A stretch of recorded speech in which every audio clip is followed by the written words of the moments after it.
Services, and I can't see them on here, was just going to make a few comments about the proceedings for tonight, and more importantly, the areas of a virtual meeting. Who was going to do that? It was somebody. Samantha, was it you? Pardon me, it's actually me, Chairman. I can't see you. Oh yeah, Linda, yes, yeah. Yes, please. The legal advisor, yes. Yeah, yes, if you would, please. Oh, thank you.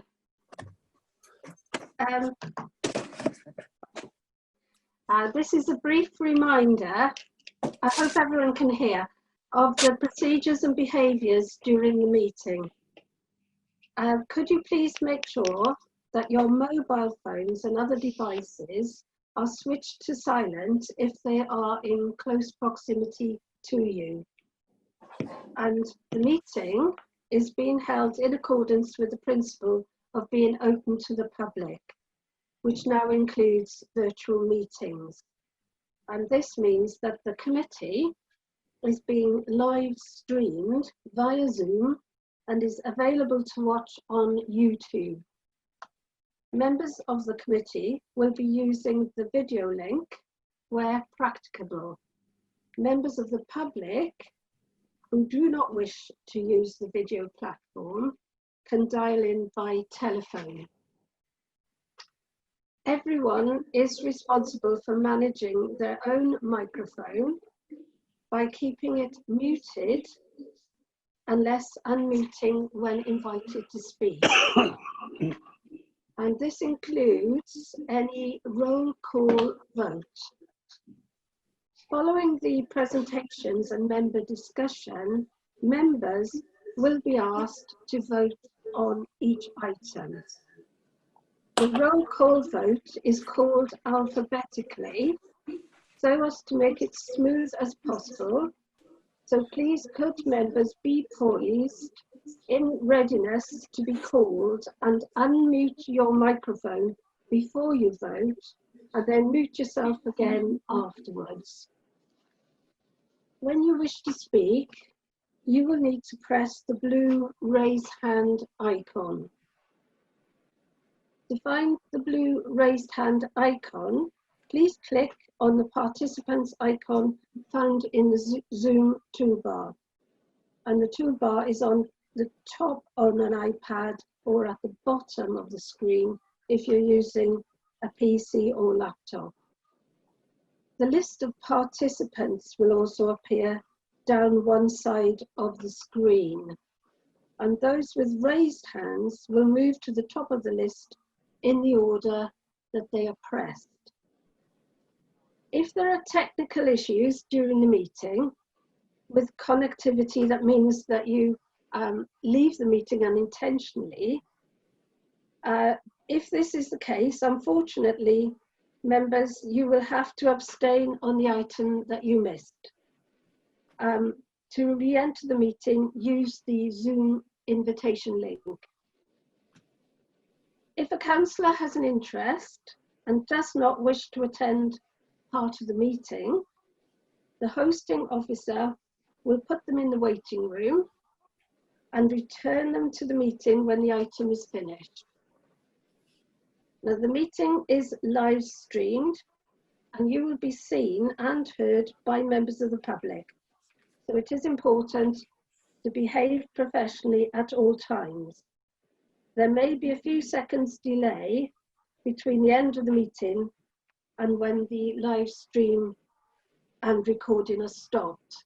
And one thing in particular, if we could ask very politely to members, if they could be quite prompt in muting and unmuting themselves, because that means that the proceedings can carry on more quickly.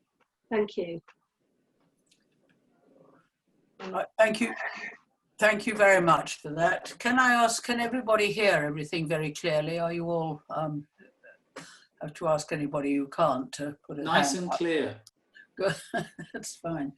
Okay, so we will start with apologies for absence. I don't think there are any, is that correct, Liz? Yeah, no, we have. We've had apologies from Councillor Leonard Crosby. All right, thank you very much. The minutes of the last meeting will be signed in the appropriate way, if that's all right, unless anybody had any queries on the minutes for the last meeting. No, doesn't look like it. Declarations of members' interest.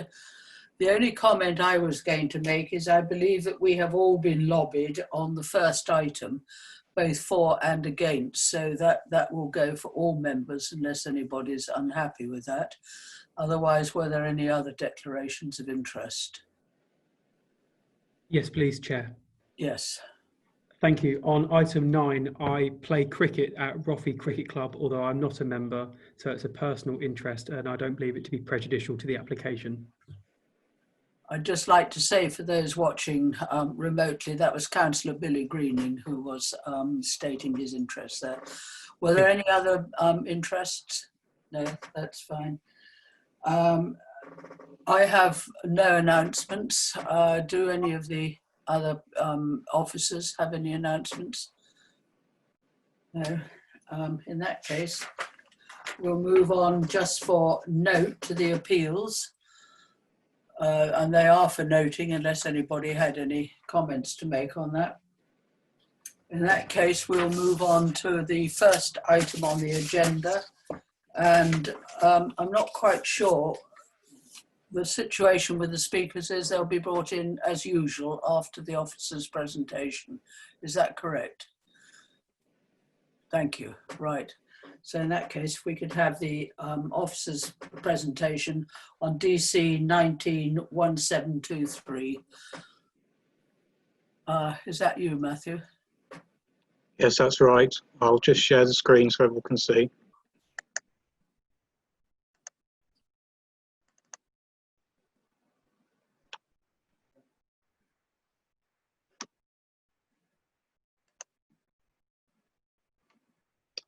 Okay, before I start the main presentation, members will be aware that there's been an addendum submitted and an update on certain issues with the application.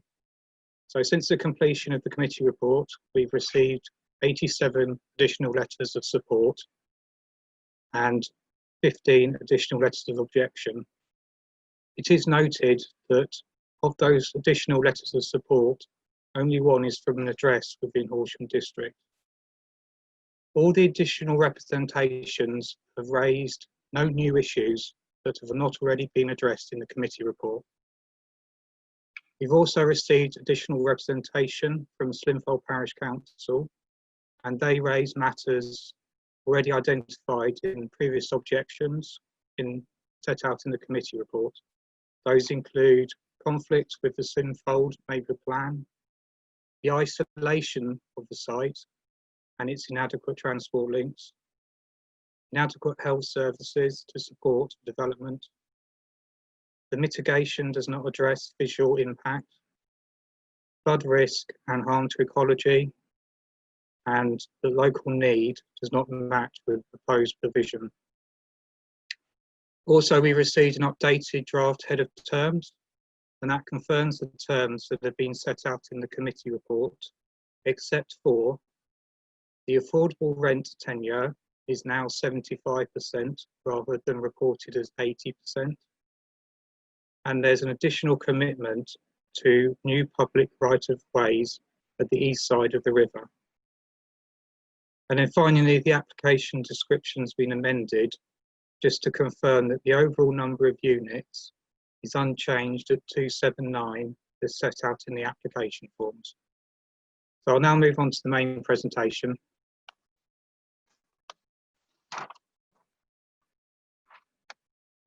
So this application is for what's called a continuing care retirement community, and it's located on the north side of Lyons Road and the west side of Five Oaks Road. That's the A264. The site edged in red is in countryside, west of and outside the built-up area boundary of Broadbridge Heath, and east of and outside the Slimfold built-up area boundary. So as these photographs show, the character of the north side of Five Oaks Road at the site location is verdant and rural. and it includes the River Arun, which runs between Broadbridge Heath and the countryside on the west. Consequently, the east and the north of the site falls within flood zones 2 and 3. There's a selection of photographs there that have been taken from the applicant's landscape and visual assessment. You can see from photograph 19 to 21 how the street frontage along Five Oaks Road is demarked by hedging, and you see at photograph 25 the view over the bridge to the water meadow. That's field H, that will be left as green corridor, while the previous photographs refer to fields which will be developed as part of the scheme. So the next series of slides show key views of the site from along the existing public right-of-way 1450, and that's as it crosses the site linking to the wider right-of-way network. You can get an idea to where the photographs are taken by the orange circle on where the cursor is. So this is photograph 60, which looks west over one of the fields that we identified for partial development.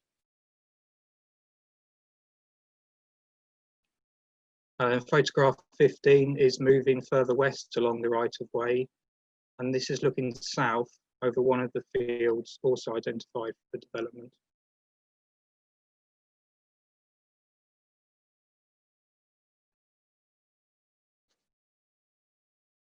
So as those photographs and the one displayed, photograph 14, all demonstrate, the site is rural in character and has very little urban influence.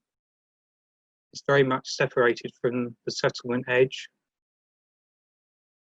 and it largely consists of large-sized, expansive arable fields that provide a natural separation from more built-up development beyond to the east, whilst the A264 provides a strong settlement boundary, so protecting the countryside north of it.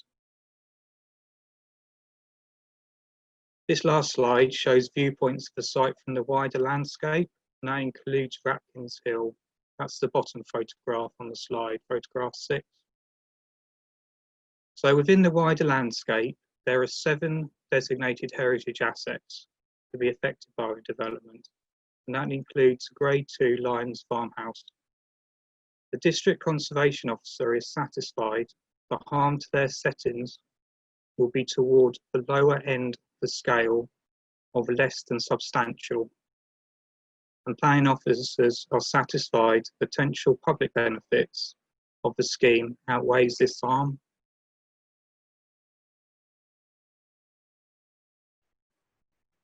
So this slide shows the indicative layout of the scale and the quantum of the development.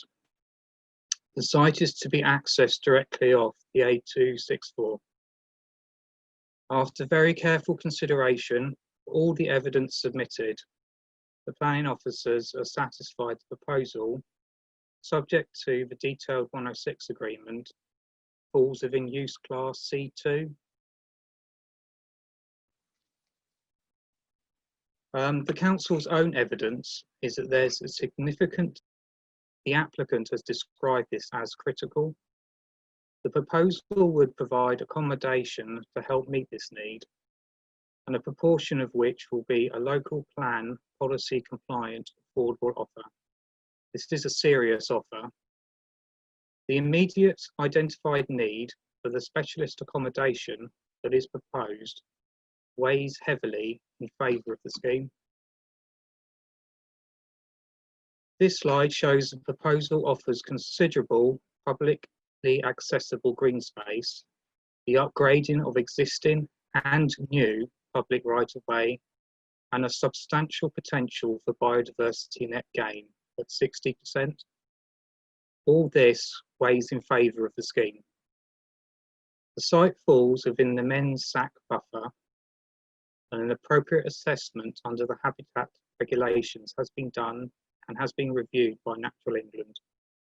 As part of that, mitigation measures indicate the scheme would not cause harm to protected habitats and species, and that includes bats and birds that use the site. The applicant has agreed to implement highway improvements and financially contribute to local infrastructure enhancements to improve access to the site by sustainable means. Subject to securing the necessary highway improvements, some of those shown on the slide, the Highway Authority has confirmed the access would be safe. With the highway improvements implemented, future residents would only have to cross the A264 once. That's at the existing New Bridge Nursery roundabout to reach Broadbridge Heath settlement edge. And the Highway Authority has confirmed that the site is accessibly located to walk to local services and facilities in Broadbridge Heath. And you can see that there's some figures on the walking distance to the bus stops, the neighbourhood centre at Broadbridge Heath, and also the retail park at Broadbridge Heath.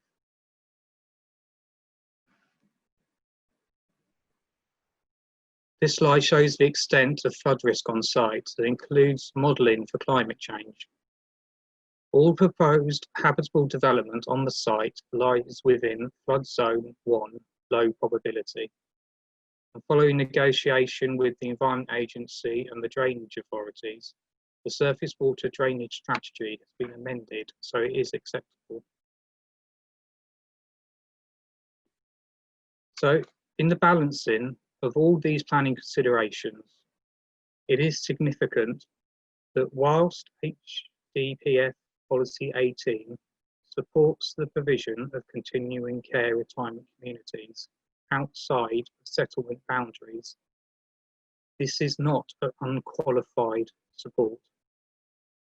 Having regard to the scale of this development and its location in open countryside between and beyond the settlements of Broadbridge Heath and Slimfold, your officers consider that the proposal would not be an appropriate location as required by HDPF Policy 18. Its scale would be inappropriate to its countryside character and location, and the negative urbanising effect and environmental harm caused by allowing this enclave of development to encroach into the settlement gap conflicts with HDPF policies 25 and 26 and 27 and Aim 1 of the Slimfold Neighbourhood Plan. This conflict is significant, and it's not outweighed by the considerable planting mitigation proposed or other material benefits identified due to the scale and the location for development. The adverse impact of granting permission would significantly and demonstrably outweigh the benefits when assessed against the policies of the Horsham District Planning Framework and in the NPPF taken as a whole. No other material considerations indicate the proposal should be determined otherwise than in accordance with the development plan to which conflict is identified. It would not be possible to overcome the harm through consideration at the reserved matter stage. So it's concluded that the application should be refused for the reasons set out in the officer report before you.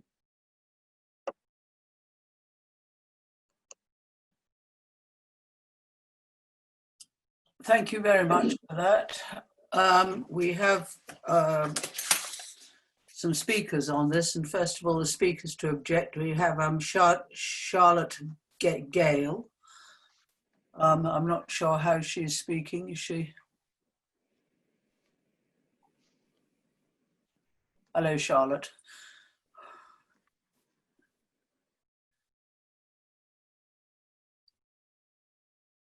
When you're ready, Liz.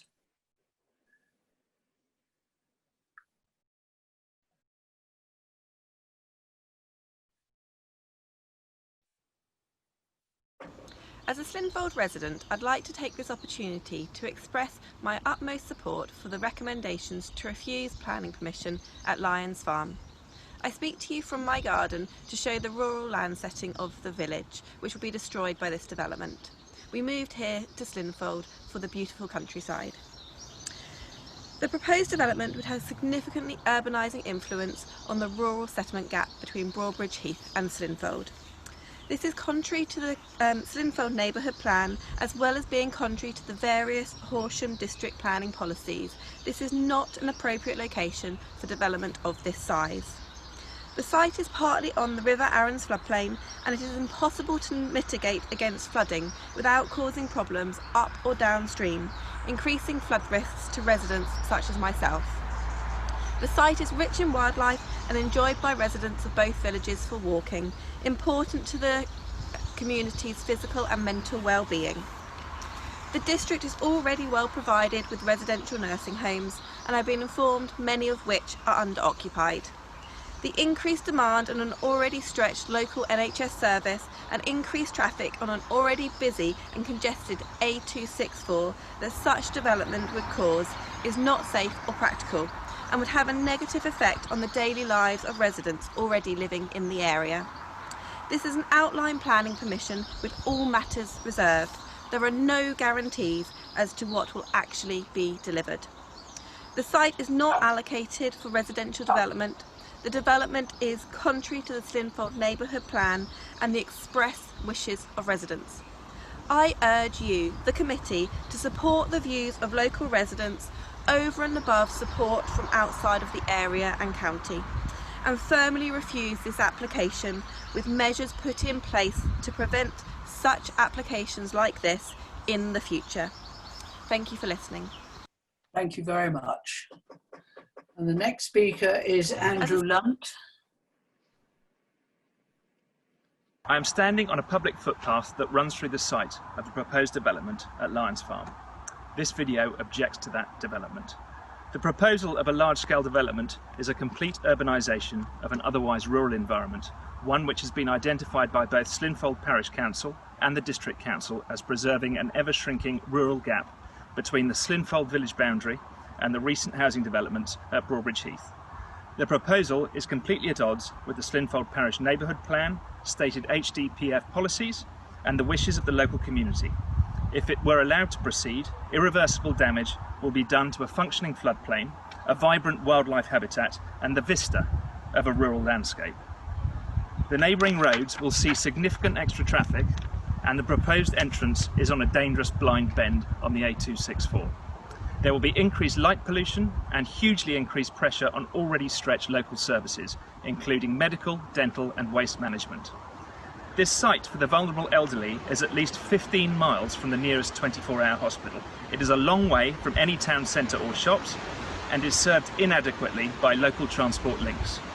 Against stated district council policies, the proposal is not within an existing community, and thus for the residents, feelings of isolation will only be exacerbated. Amongst the many letters received by the planning consultation process, there has not been a single letter of support from the local community, not one. Last week, the only letters of support were sent from as far afield as Plymouth, Liverpool and Newcastle, and a rather suspiciously high number from the Cheam, Sutton and Banstead area. How lovely that they all have the needs of our local community in their hearts. But forgive me for concluding that this has been a cynical attempt to deluge the committee with letters of support ahead of a decision.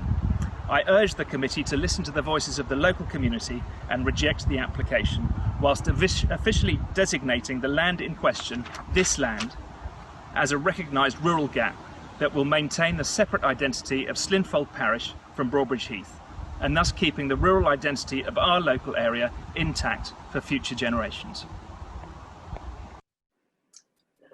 Thank you, Andrew. And then the last of the objectors is Paul Longley. When you're Good ready. evening. My name is Paul Longley. This is a video objecting to planning number 1723. I live opposite the proposed development site in Lackhams in Lyons Road in Slinfold. My main concern is to do with wildlife, There's bats in the immediate area. There are rare birds. We have lesser spotted woodpeckers. We have green woodpeckers, red kites, buzzards and swallows. The swallows in particular, we see swooping over our paddocks, feeding on the wing, but they aren't able to live in the immediate area, this side of Lyons Road. They may well live in the wetlands provided by the river, actually adjacent to the proposed site. And also there are hedges and trees in the site area where no doubt there's a lot of wildlife that exists. I'm also concerned with the potential increase in traffic that would be caused by the development. We already have major issues with speeding. There's been multiple accidents, some involving horses and riders. And I'm also concerned about traffic congestion, particularly at the mini roundabout by Newbridge Nurseries, which would only be made worse by this development.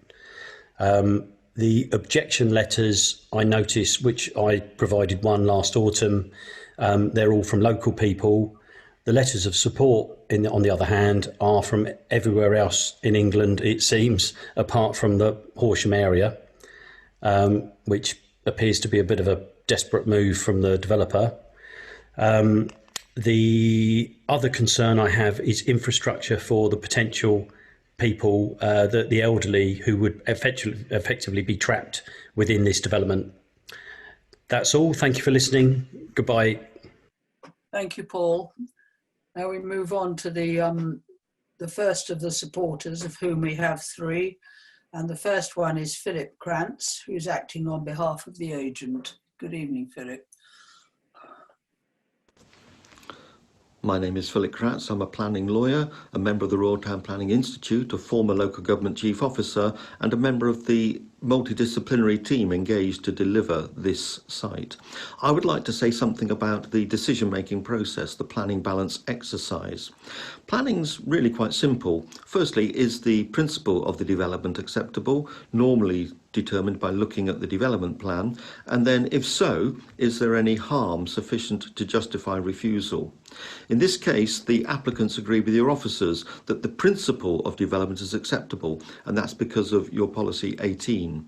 So in that context, with regard to the planning balance exercise and harm, firstly, your officers acknowledge that the need for this specialist accommodation incorporating general care, extra care, dementia care, all on one deliverable site and prioritising local residents weighs heavily in its favour.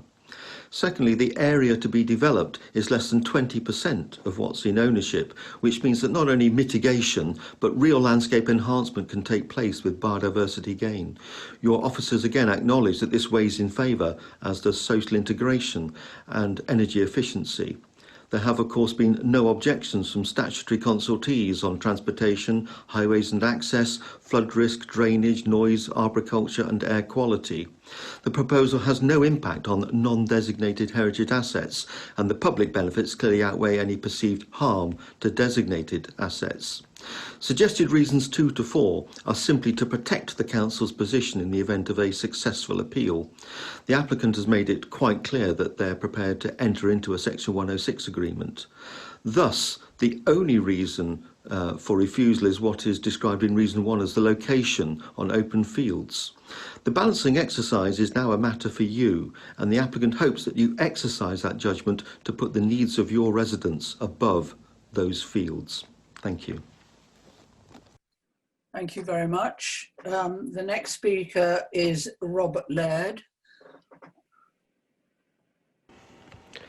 Thank you, Chair. My name is Robert Laird and I work for a consultancy called SP Broadway. We have been instructed by the applicant to run consultation for Horsham Green. It is not often that members have an opportunity to provide such a range of facilities as a standalone development not tacked onto additional enabling residential development. The benefits of this application have been outlined by other speakers, but I would like to focus in particular on the 32-bed dementia care home element of the scheme. The need for dementia care services is only going to grow in Horsham and West Sussex. According to the West Sussex Joint Dementia Strategy 2020 to 2023, an estimated 16,650 people in the county will be living with dementia by the end of this year. That figure is predicted to rise by 35% over the next 10 years. Horsham Green will deliver much needed local provision of dementia care accommodation. It should be noted that the applicant is willing to enter into a legal agreement with the council to ensure the affordable housing provided on site will prioritise local residents first. This will reduce disruption and reduce travel for those living with dementia and their families, which will prevent the kind of anxiety which was expressed when proposals in 2019 emerged for the relocation of the Iris ward at Horsham Hospital to Crawley and Worthing. Horsham Green will also include a community hub with extensive facilities with controlled access to the public. This will also contribute to fulfilling the supporting well element of the joint dementia strategy, which commits to supporting inclusive, dementia-friendly communities. I fully understand that members can often feel the planning is about making tough and unpopular decisions, and that there is considerable pressure to deliver residential units in Horsham. Horsham Green, however, presents a unique opportunity to make a genuinely positive decision for Horsham, delivering much needed specialist care housing and facilities for vulnerable people as a standalone development which will help address a growing need in the district. I would urge members to take this opportunity and support this application. Thank you. Thank you very much. And the last speaker in support of is Dr. Rahman. Sorry if I've got your name wrong.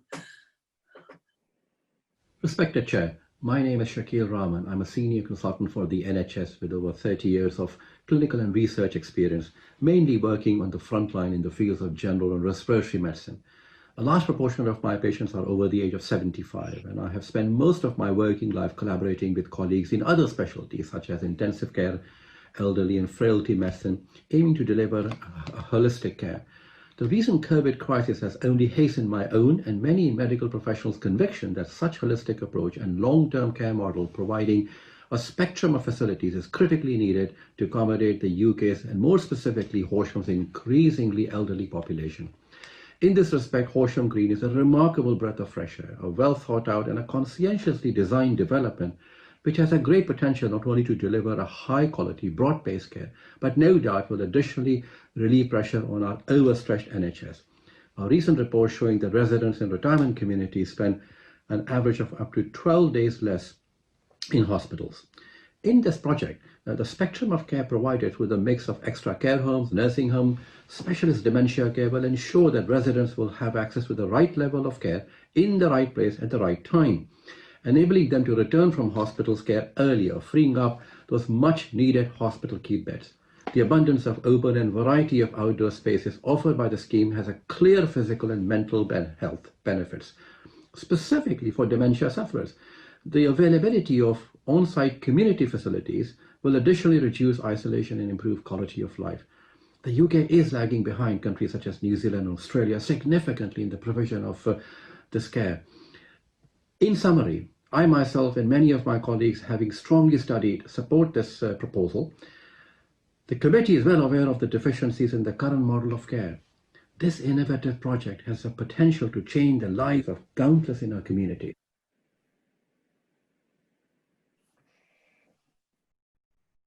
Right. Thank you very much for that.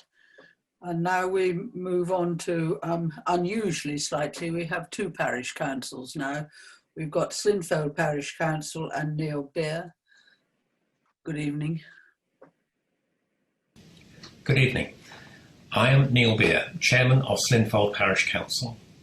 I wish to remind committee members of the Parish Council's strong objection to this application and ask that you firmly refuse it. The application is in direct conflict with the Slinfold Neighbourhood Plan and the expressed wishes of residents, both in terms of housing provision and coalescence with Broadbridge Heath. Sufficient and significant weight must be afforded to this. The application is also in conflict with the District Planning Framework, Policy 18 on continuing care retirement communities, and Policy 27 on settlement coalescence. I would like to remind the committee of our key areas of concern. Firstly, transport. The site is isolated and transport links are inadequate for a 24-hour shift pattern for the elderly residents and for visitors. Anyone who suggests that it is safe for elderly people to cross the A264 or to use the bus stops on Lyons Road, which they must do to access local shops or buses, despite claims by the applicant to the contrary, has clearly never tried this. Car dependency will be locked in due to the site's isolation. We note that the applicant's own transport study identifies that part of the Newbridge junction is already close to capacity and will have exceeded capacity by 2022. Secondly, health and care service provision. A development of this size for this age demographic cannot be supported by existing health services within the district. The lack of ability of doctors to take new patients and the queues at local A&Es are all well known and well documented. Significantly, the development is not supported by West Sussex County Council's extra care housing team because of its isolation from local facilities, the lack of transport infrastructure, the provision of C2 housing, and the age range of the offering. They state, the current pandemic crisis has highlighted the importance of location in terms of accessibility and ability to retain a workforce to deliver care in such settings. Thirdly, the site's inappropriate location. The development does not sit well within the significantly rising landscape and is outside of the built-up area boundary. The visual impact will be significant from the A264, the surrounding countryside footpaths, and the cherished and unspoiled views from Rapkins Hill. Mitigation cannot address these significant impacts. The site is also close to the River Arun, which already significantly floods part of the site. This flood risk will only increase with continuing climate change. It's inappropriate to put elderly people in need of care in this location, and development should be directed away from the site. This is a particularly rich site for invertebrates and small mammal species. There are skylarks and buzzards present. The central hedgerows, which have been identified as important to foraging and commuting bats, will be removed. The development will destroy linkage to the upper Arun tributaries and impact bat flight lines along the Arun. So in summary, while we accept that the demand for care will increase, the land at Lyons Farm is not the solution to answer that need. We believe this to be an opportunistic development presented under the guise of Category C2, seeking to deliver care in a location that is totally unsustainable and unsuitable for this type of activity, and contravening many of the HDC policies for which there is no mitigation. To date, there are 45 letters of objection from the public and a petition containing 37 signatures. Committee members will be aware of a recent flurry of letters of support, many from the South London area, coincidentally close to the landowner's address. The committee should give much greater weight to the views of residents who live in the local area. We would therefore ask that the committee supports the view of HDC's planning officer, Matthew Porter, the Slinfold Parish Council and neighbouring parish councils, as well as Slinfold residents, and firmly refuse this application, and ensure that measures are put in place to protect against speculative applications such as this in future. Thank you for your attention. Thank you, Neil. And the final speaker on this one is Broadbridge Heath Parish Council, Jeff Clark. Good evening, Jeff. Good afternoon, and thank you for the opportunity to comment on behalf of Broadbridge Heath Parish Council. Broadbridge Heath Parish Council objects strongly to this application, and we ask all members to support the objections of both this Parish Council and those of Slinfold and object to this application accordingly. In reaching our conclusions, we have liaised and coordinated our response with Slinfold Parish Council and support their objections as stated. The site is isolated and the necessary transport links due to the proposed location are inadequate for all those who will travel there. It is clearly not safe for elderly people, indeed anybody, to cross the busy A264 road or to use the suggested bus stops on Lyons Road. This will lead to the inevitable increased use of private vehicles, and they will become the necessary or default form of transport to and from the site. We note that the applicant's transport study identifies that part of the nearby Newbridge junction is already close to capacity and will have exceeded capacity by 2022. This aspect cannot be treated as a throwaway fact and is an important consideration in making a decision on this application. We are also aware that this application is in direct conflict with the Slinfold Neighbourhood Plan and the express wishes of the residents of Slinfold, both in terms of housing provision and the coalescence with Broadbridge Heath. We absolutely support Slinfold in this regard and ask that adequate consideration must be afforded to the neighbourhood plan. In terms of location, the proposed development does not fit within the landscape and is outside of the built-up area boundary of Slinfold. The visual impact will be significant from the A264 and the surrounding countryside. We do not believe that any level of proposed or provided mitigation can address this impact. It is also essential that members consider the location of the proposed development in relation to the River Arun, a river which in times of heavy seasonal rainfall regularly floods on parts of this land. Specifically, how can this force of nature be suitably mitigated for such a development as that proposed? Ironically, of course, the flood risk will only increase with such development adjacent to the river. Perhaps boats will be provided for residents and visitors, but we see no mention of this. In our original written submission objecting to this application, we noted that this area is a particularly rich site for wildlife, enhanced by its proximity to the River Arun. The mature hedgerows, which have been identified as important to a number of species, including bats, will be lost or at best vastly reduced. In terms of the provision of health and care services, a development of this size for this age demographic cannot, we believe, be adequately supported by existing local health services within the area. The limitations within the current local GP practices and the limited availability of nearby hospital provision, including A&E services, is well known. At this location, you are distant by almost equal measure, some 20 miles, to the main hospital provision at either Guildford to the northwest, Worthing to the south, or East Surrey to the northeast.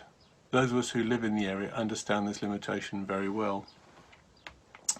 We are unsure whether the local need for the proposed development has been matched with current and proposed provision of such services. Is this to be a district provision, which Broadbridge Heath in particular has become well known for providing, or is this truly provision for local need? The benefits as stated in this application are certainly not compelling and leave serious doubt as to whether this development is really answering the needs of the community, or rather those of the developer. Members will note the letters of objection and petition from local residents, and it is hoped that these will add due weight to the argument against this proposed development. In summary, this proposed development, although in the parish of Slinfold, will, due to its location, effectively be a further development of Broadbridge Heath, or at least at best, reduce the gap between the two villages. It can also be described as overdevelopment of a rural location. The already very busy A264 road, with a proposed new access to the site, is not suitable when considering how such a facility will operate and has to integrate with the local traffic and transport requirements.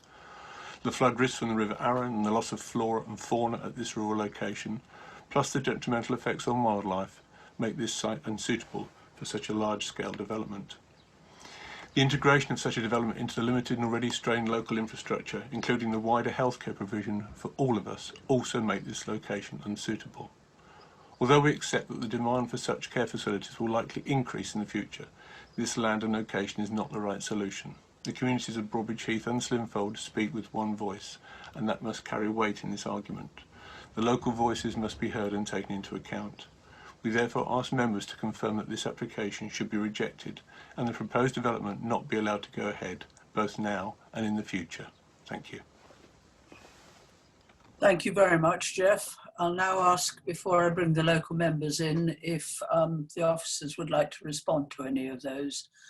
I'm sure you probably do have some response. Matt, will you be doing it? I can do, but before I start, I think Sharon would like to add something. Sharon? Thank you, Chairman. If you would just let me... Can I just say, Sharon, before you go on, can I just say, for the sake of people watching off screen, that you are the monitoring officer? I know we all know, but I'm not sure about the others. Thank you. Thank you, Chairman. Thank you, Chairman. Yes, I am the monitoring officer, and I'm here actually to make an announcement with regard to monitoring the procedures of this meeting. Chairman, it's just to let you know that the streaming of the live streaming onto YouTube, when we started on the speakers and the list of speakers, we had some issues, so we were no longer streaming live. We, however, were audio recording, and the audio recording is live, and you can listen to that on the council's website. And we are recording the Zoom video and audio, so that can be uploaded after. So it's important for me to tell you, Chairman, and the participants at the meeting, that we are still fulfilling our obligation with regard to public participation. It just means that at this moment in time, we're not streaming live. We are continuing throughout the meeting, and as we go on, we will keep trying to get the live stream working.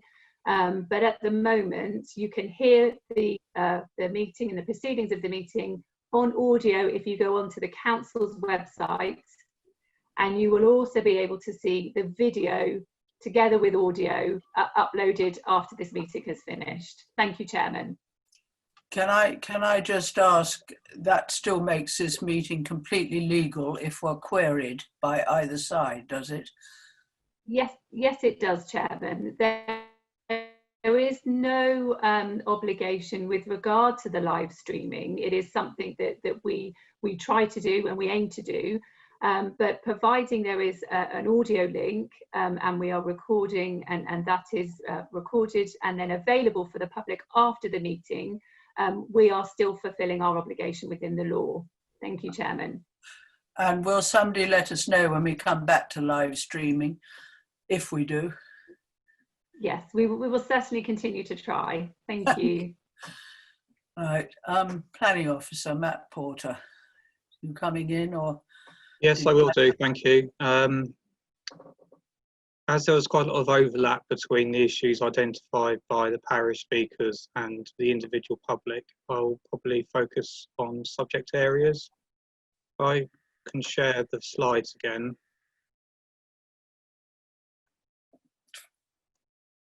Can everyone see that? Okay. Yep. Yeah.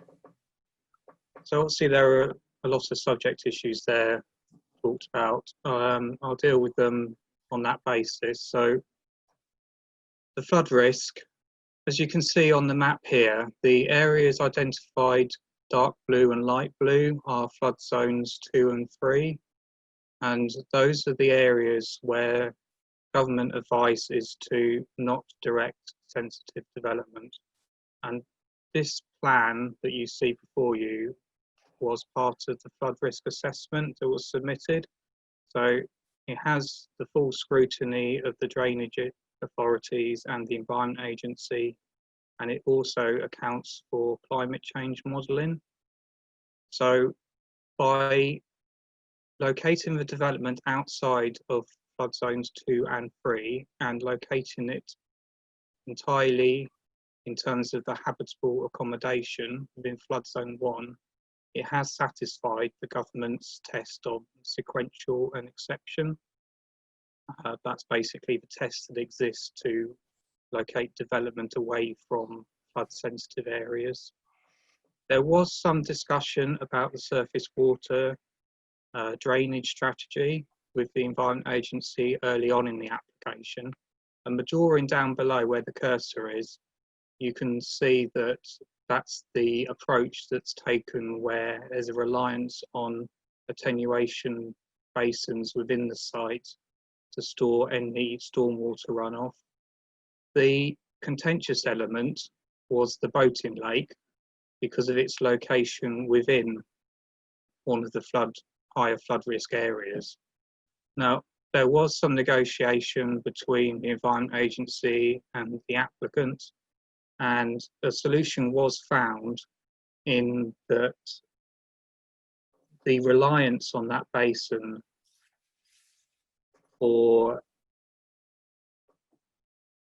surface water storage can be subject to further negotiations through the reserve matters, and it's not a reliance at this point to render the development unacceptable. And obviously what we're mindful here is that it's an outline application and the layout is not fixed and is subject to change.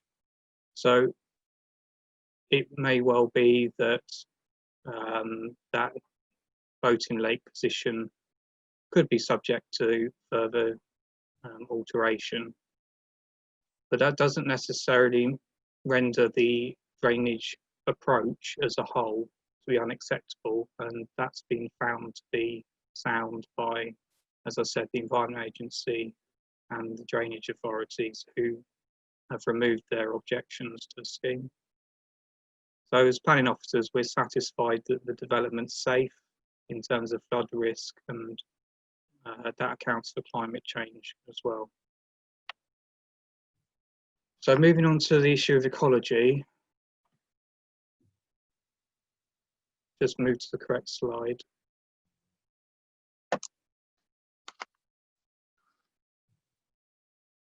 So the protected habitats and the species impacts that result from development, they've been comprehensively addressed by our ecologist, and that's partly through the appropriate assessment that's necessary because of the scale of the development and the fact that it falls within the MENS SAC consultation buffer. And the conclusions of that appropriate assessment have been reviewed by Natural England, and that statutory consultee raises no objection. So when the bat surveys were done, they found that Barstotel bats were using the site, and these bats predominantly utilised the hedgerows along the fields, particularly the central ones and in the northeast corner of the site. But what was significant was there were only low levels of activity were recorded. There were only 7 calls through the static bat survey. And also that the riverside recorded low activities compared to the hedgerows. This particular bat is one of the reasons why the MENS SAC has the protection it does, because it's a qualifying species. So it is rare, but then given the low level of activity that's been recorded on the site, it's judged that the population of that particular bat using the site is only important at a level where it's not a key conservation area for the subsidence zone. So basically, it's not part of their core habitat. And then there will be some hedgerows affected by development, and that's important because they are commuting and foraging corridors for that population. That's been identified.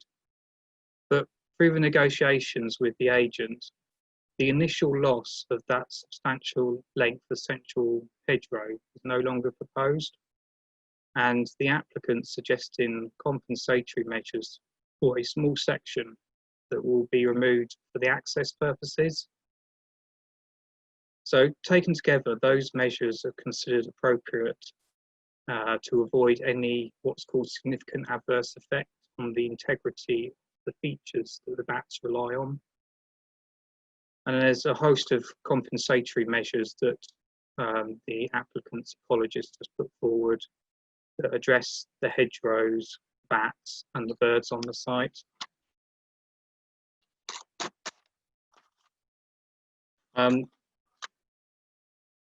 What's also significant is that, as well as just compensatory mitigation, which is necessary, there's a very substantial enhancement package that's been put forward. So the developers proposing ecological enhancements, what's called biodiversity net gain of 60%. And then our ecologists themselves have looked at that calculation and they believe it's achievable. And the important thing to note is that at the moment, this is not a necessity, it is at the moment a benefit. And although the NPPF does promote net gain for biodiversity, it's not a legal requirement at the moment because the Environment Bill hasn't gained assent. And more significantly still is that what's being talked about is the need to deliver only 10%. So this really is a very generous offer, and within that biodiversity net gain will be a significant host of enhancement measures to benefit both protected species and habitat on the site. So we as officers feel that the ecology issues are now resolved on this site.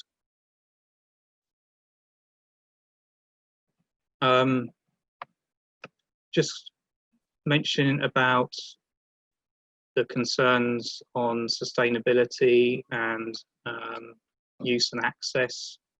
So recognise that there's issues with capacity at Newbridge Nursery Roundabout, and what should be noted is that the developer is suggesting a financial contribution to improving that roundabout junction by the entry, widening the entry and the flare length.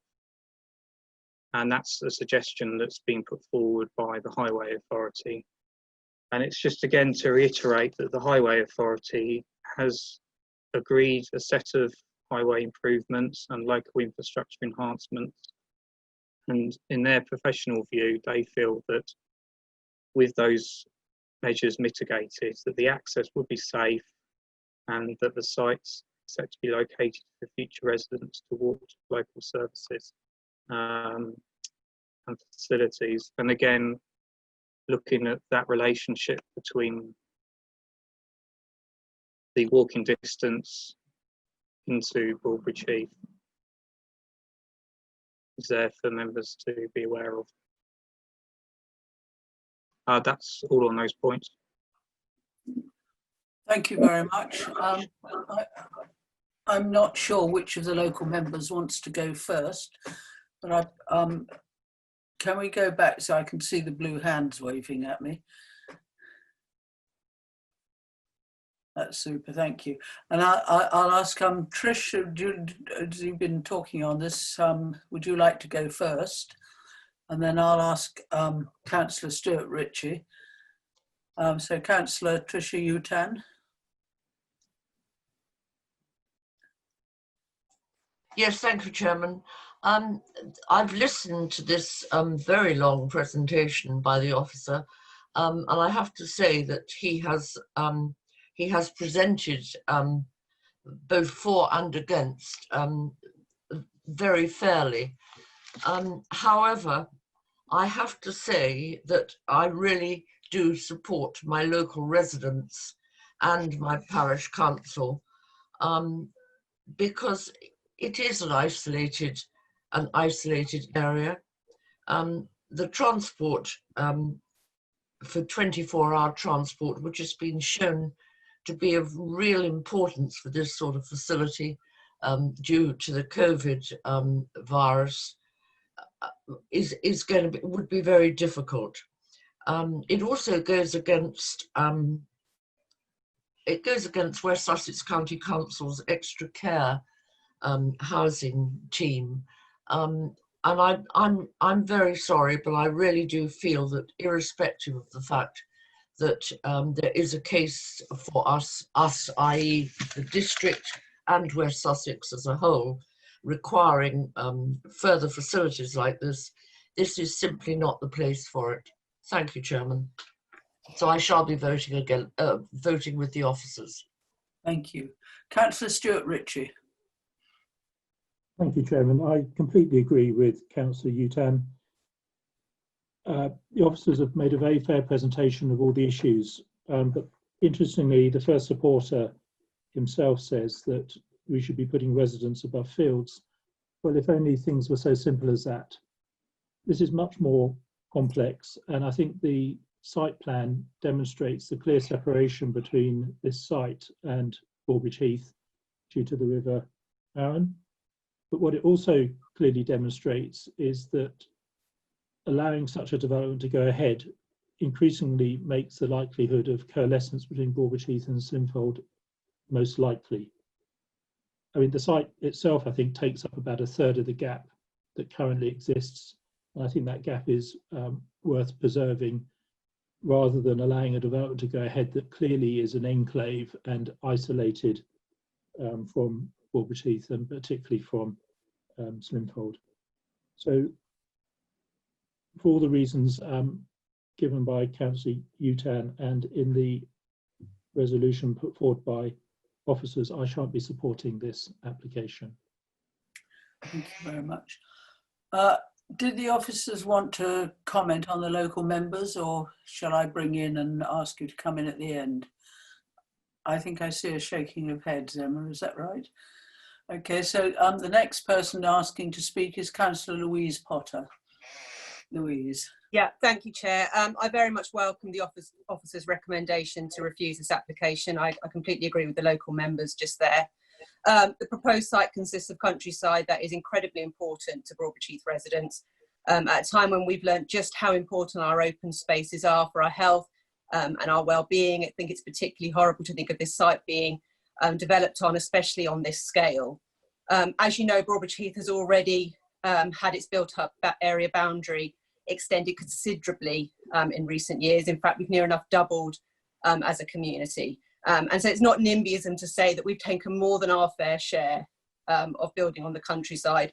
And I think the report is absolutely correct when it states that this will have a significantly urbanising influence on the settlement gap between Broadbridge Heath and Slimfold, and then it cannot be described as an appropriate location. I would completely agree with that. I do appreciate that the Environment Agencies removed their previous objection that was based on the flood risk. For me, this remains a significant concern. Anyone who knows this site well knows how frequently and how severely it floods. And I would agree that with concerns that this development risks adding to those flooding issues. I do absolutely recognise that there is an increasing need for homes for older residents, and I'm sure that some would love to live in such pleasant countryside. I'm also sure the affordable offer notwithstanding, but this will allow the developers to charge a premium. I do make 2 points on this. Firstly, very briefly, as is stressed in the report, this site is very isolated from nearby facilities and it will be difficult for residents to access the services that they will very likely need. And secondly, we have targets of many thousands of houses to be built in the next decade or so. If these houses are indeed to meet local need, then they must include homes for the varying needs and budgets of our older residents. And so there should not be a need for developments such as this outside the built-up area boundary and contrary to the policies of the HDPF. And then my final very significant concern is on the environmental impact, particularly on the irreversible damage to the ecology of the site.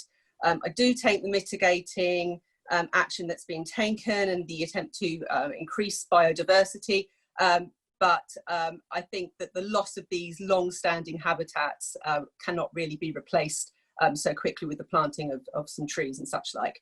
So I will be supporting the officer's recommendation to refuse. Thank you. Thank you very much, Louise. Councillor Matt Allen. Thank you, Chairman. I think everything that I was going to say has been said already. There's just one point I would say, and it's that to live in this development, you need to receive at least 1.5 hours of care a week, which actually isn't that much. And although it won't make up the whole development, it will make up a significant proportion. And if you're only receiving an hour and a half of care a week, that leaves you with quite a lot of time to spare, especially if you're retired. And you know, there's only so much boating and swimming you can do. So I should think that these residents would want to use Horsham town, and really that I cannot see sustainable transport in place to support this. So I'll be supporting the officer's recommendation. Thank you very much. Councillor Christian Mitchell.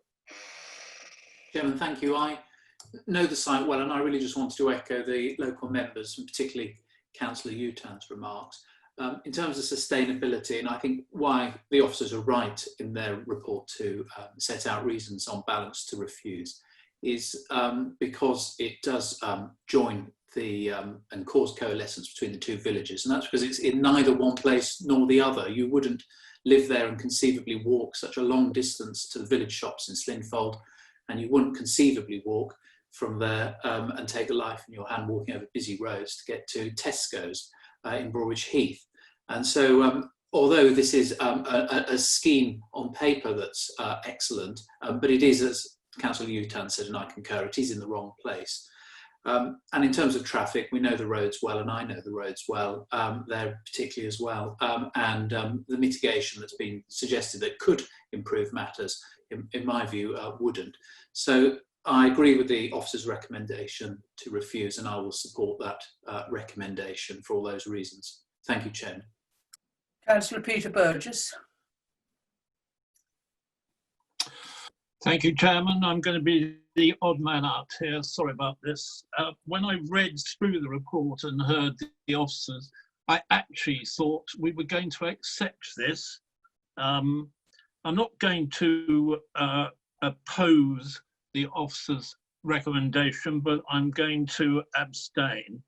What the plan gives is a much needed care home complex with 99 cottages and 108 apartments, and that will help our overdue housing needs.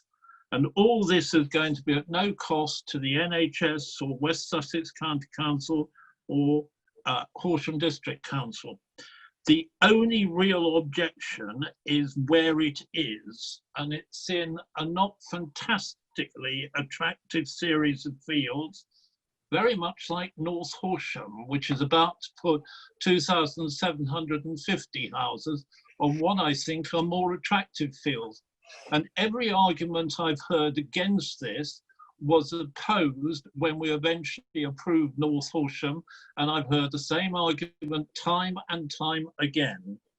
Coalescence, yes, it's important.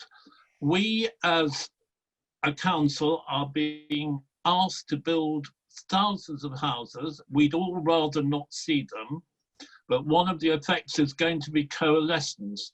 If you look at what's being built between Crawley and Horsham, by the time it's completed and by the time possibly the Homes for England complex is in, there will not be a gap except possibly 100 yards. So through no fault of our own, these gaps are being closed. This is a significant care home, which you've heard we need, and I, for one, regrettably will be abstaining, though I really would like to oppose it. Thank you. Councillor Claire Vickers. Thank you, Chairman. I think a lot of what I was going to say has been said already. I don't think any of us dispute the fact that we have a pressing need for this sort of care facility and that we have an ageing population. This is simply not in the right place, although I do thank the officers for their very balanced report. This would have an urbanising effect and have a significant impact on a very valuable landscape. So for those reasons, I should be supporting the officer's recommendation because the harm is not outweighed by the benefits. Thank you. Right, I've got two more speakers. I thought I saw Councillor Fletcher in there. Have you removed your Councillor Fletcher? Did I see your name there? I'll leave it, thank you. Okay, I'm going to say I've got two more speakers, and then unless there's anybody with anything significantly different to say, I shall leave the officers to sum up. Those councillors are Councillor Billy Greening and Councillor Tony Bradnam. Councillor Greening. Thank you, Chair. Just a question to the officers in relation to Councillor Vickers' point there. Just a clarity, please. Why is the landscape impact highlighted in policies 25, 26 and 27 so harmful that it outweighs the benefits in respect to policy 18? Could you just clarify that for me, please? Right. I think that should be qualified now before we go on to the possibly last speaker. Thank you, Chair. Yeah, so I can come back on that point.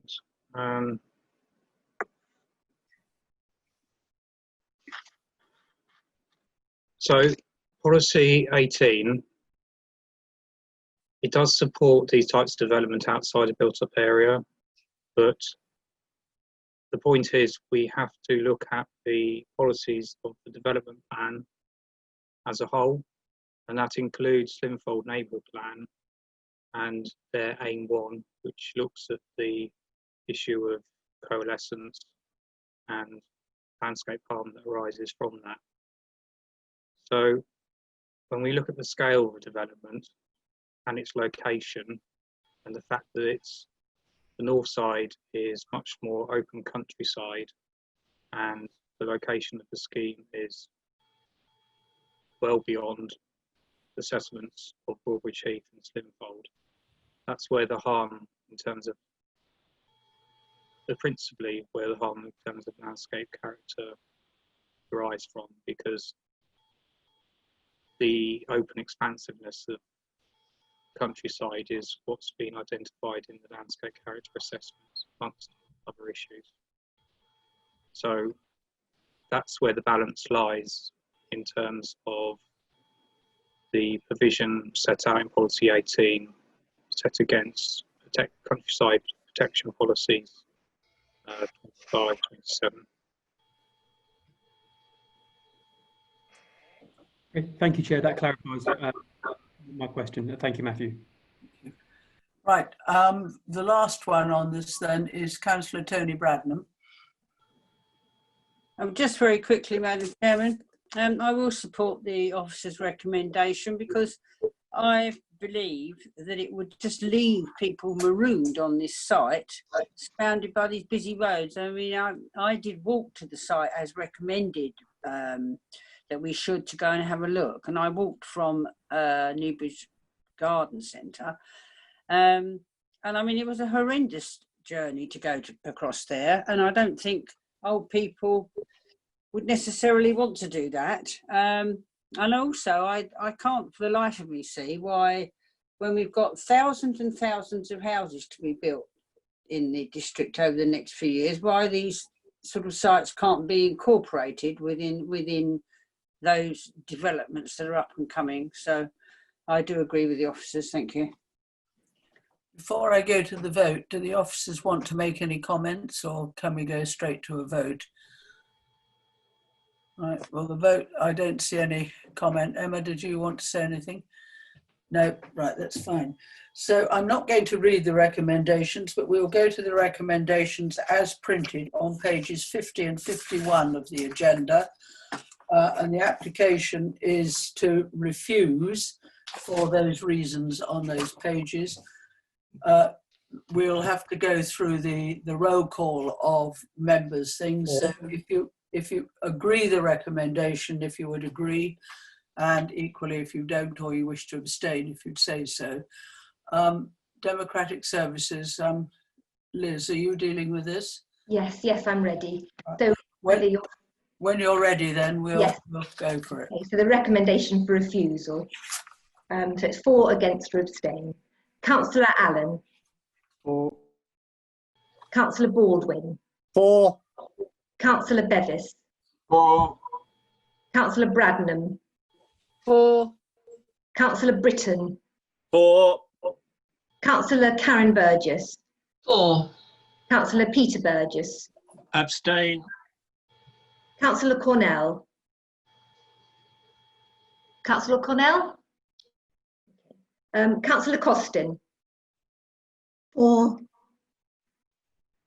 Leonard Crosby's absent. Councillor Fletcher. 4. Councillor Greening. 4. Councillor Haig. 4. Councillor Hogben. Councillor Hogben. Councillor Kitchen. 4. Councillor Lambie. 4. Councillor Lindsay. 4. Councillor Milne. 4. Councillor Minto. 4. Councillor Mitchell. 4. Councillor Newman. 4. Councillor Potter. 4. Councillor Ritchie. 4. Councillor Skip. 4. Councillor Stannard. 4. Councillor Vickers. 4. Councillor Walters. 4. Councillor Utan. 4. Councillor Cornell. Yes. 4. And Councillor Hogben. No. 4. Thank you. So it was 26 for and 1 abstention. So that is fairly clearly carried. So thank you very much, everybody, for that. And we'll now move on to the next application, which is DC 20-0687. And I'll ask the presenting officer if they will present this. Democratic Services, can you make me a co-host, please?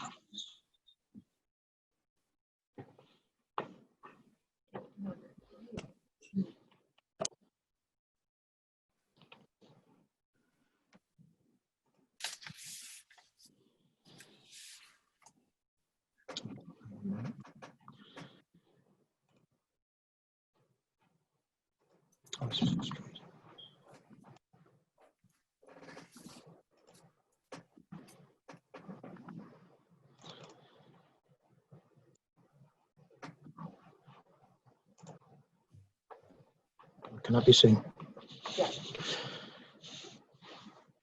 Okay, good evening, everyone. This application site comprises a detached two-storey building in Isles Close, Horsham. Part of the ground floor is currently used as a community room for residents of Isles Close and nearby Albury Close, with the first floor forming a vacant 4-bed flat. This is the front and side of the building. The community room occupies the left side of the ground floor. And this is the building in the context of the street. The top photo shows the inside of the community room. This is the existing ground floor layout, and this is the existing first floor layout and elevations. The application seeks to convert the entire ground floor to a 2-bedroom wheelchair accessible flat for an identified user. This is the proposed ground floor layout. These are the proposed first floor plans, with the application proposing 2 1-bedroom affordable rent flats to replace the existing vacant 4-bed flat. Minor external alterations are proposed to replace a garage door and adapt the entranceway to make the building fully wheelchair accessible. To offset the loss of the community room, the applicant has set out that its users will have full alternative access to the community room they run in nearby Leggefield Court. Leggefield Court is a 250-metre walk from the site, as shown here. The application is recommended for approval, subject to a Section 106 agreement and the conditions as set out in the report. Thank you. Thank you for that. We have one speaker on this item. It's Philip Turncliffe. I'm not sure how you're being presented. A video again.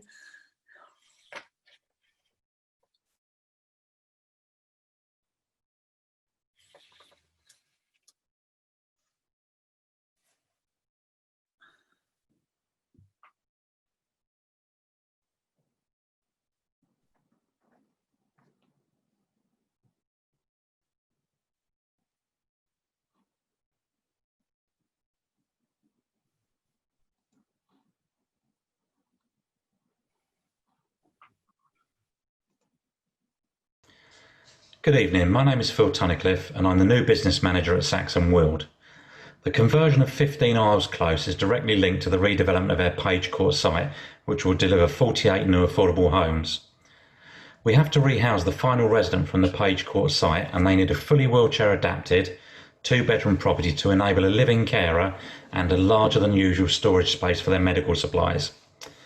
We have been unable to find a suitable property for this resident, and converting the underused ground floor communal lounge at 15 Isles Close into a 2-bedroom wheelchair adapted flat has been identified as the best opportunity to meet this resident's need. The existing communal lounge is outdated and in need of investment, and is only used once or twice each week by a few of the residents and not by all of those who have objected to this planning application. We're unable to let the first floor flat due to fire safety restrictions, and this will be converted into 2 1-bedroom self-contained flats. The residents in Isles and Albury Close all live in 1-bedroom properties comprising a kitchen, bathroom, bedroom and separate living room, which could easily be used for social gatherings. We have offered the residents the use of the communal facilities at Leggefield Court, our extra care scheme, which is a short distance away. We feel the opportunity to use Leggefield Court will help to increase connections to the local community. The Leggefield Court residents are welcoming, have a very active social calendar, and we believe that everybody would benefit from new community connections. Residents are currently unable to meet socially as they're in a vulnerable group, and these restrictions may well go on for the foreseeable future, meaning the communal lounge will remain unused. As a community benefit society, our primary aim is to deliver as much affordable housing as possible, and this proposal will help us to meet this aim.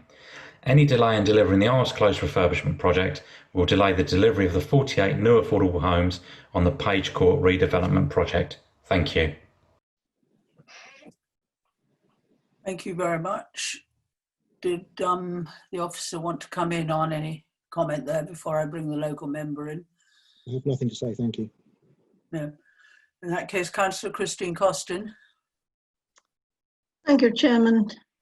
I have mixed views about this because obviously Isles Close and and the other little thing, Albury close nearby, they've been a fantastic community over the years, and always they were very active in Horsham in Bloom and kept them sort of happy and occupied, always looked beautiful. But over the years, the community hall has been used less and less. And I can see the benefits here, the huge benefits of being able to house people who really need it. You know, the wheelchair users with the carer. The only thing perhaps that does worry me is a 250 feet to walk. Now, some of those residents are very, very fragile and frail indeed. And I'm hoping that Saxon Weald will find a way of helping them to integrate with Legerfield Court, because it's not going to be the easiest thing in the world for some of them.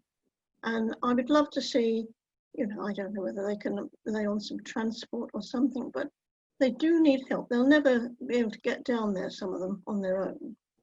And community is everything when you're older, being able to mix and join together, which, of course, once you take away the community hall, where they used to play a few games and things, that is not good. But overall, I think there are huge advantages, you know, for people who are disabled and for those who really need these homes. So, yeah, I've got to say, well, yes to that and plead with Saxon Weald, please think about the residents and try and help them to do that little bit of integrating at Legerfield. Thank you. Councillor Tricia Utan. Yes, thank you, Chairman. As the Cabinet Member for Community and Wellbeing, it is absolutely tragic that since October 2018, accommodation has not been found for a severely disabled resident, and this is holding up the development at Page Court. So yes, I agree with the officer's recommendation. I think it's extremely important, but I must say that the usage of Legerfield Court would be really beneficial, and I do agree with Councillor Costin that hopefully something can be done for those that are not capable of walking what is basically, I think, a 5-minute walk, are helped to access Legerfield Court. So I do hope that members will support this. Thank you. Thank you very much. Well, I don't see any other people wanting to speak. Seems to me that there's general agreement for this, but I'm assuming we have to go through the voting again. Is that correct? Yes, in that case, can we go to the vote, please? Okay, so this is in support of the Can I just say, which I haven't made clear before we vote, it is to go along with the recommendation printed on page 60 of the thing, which is to agree the Planning Commission, subject to the completion of the 106 agreement, to secure the affordable housing units and the following conditions. Sorry, I should have done that before I asked you to start the vote. Okay, thank you. Right, here we go. Councillor Allen. For. Councillor Baldwin. For. Councillor Bevis. For. Councillor Bradnam. For. Councillor Britton. For. Councillor Karen Burgess. For. Councillor Peter Burgess. For. Councillor Connell. For. Councillor Costin. For. Councillor Fletcher. For. Councillor Greening. For. Councillor Haig. For. Councillor Hogburn. Abstain. Lost connection. Thank you. Councillor Kitchen. For. Councillor Landieu. For. Councillor Lindsay. Aye. Councillor Milne. For. Councillor Minto. For. Councillor Mitchell. For. Councillor Newman. For. Councillor Potter. For. Councillor Ritchie. For. Councillor Skip.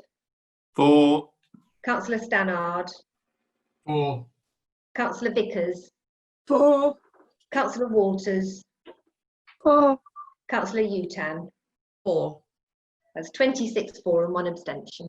Thank you very much. Right, so we'll now move on to the agenda item 8, which is DC 200761.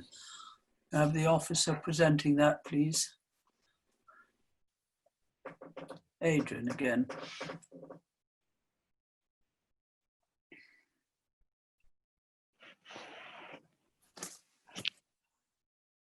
Just bear with me.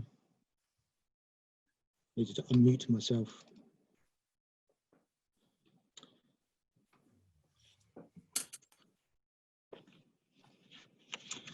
So this application comprises a building in lawful office use set adjacent to a bungalow in Broadwater Lane. This is the building from the front and the inside. And this is it in context. This is the layout of the building, which is essentially formed of 2 linked timber cabins. The site benefits from prior approval consent to be converted into a 2-bedroom dwelling. This is the approved layout. A previous application to replace the building with a 2-storey house was refused earlier this year on account of its 2-storey scale being out of character with the area, and in particular, the bungalow adjacent. This application is a resubmission and now seeks to replace the bungalow with a 3-bedroom, replace the building with a 3-bedroom bungalow. This is the proposed floor plan and its position relative to the existing house adjacent. And these are its elevations. These are the comparative street scenes of the existing arrangement top, recently refused in the centre, and the current proposal at the bottom. Given the fallback position established by the extant prior approval permission, the application is recommended for approval as a departure from the development plan, subject to Section 106 agreement and conditions as set out in the report. Thank you. Right. Okay, well, we have one speaker on this, and this is Nuthurst Parish Council, Owen Hyde, sorry.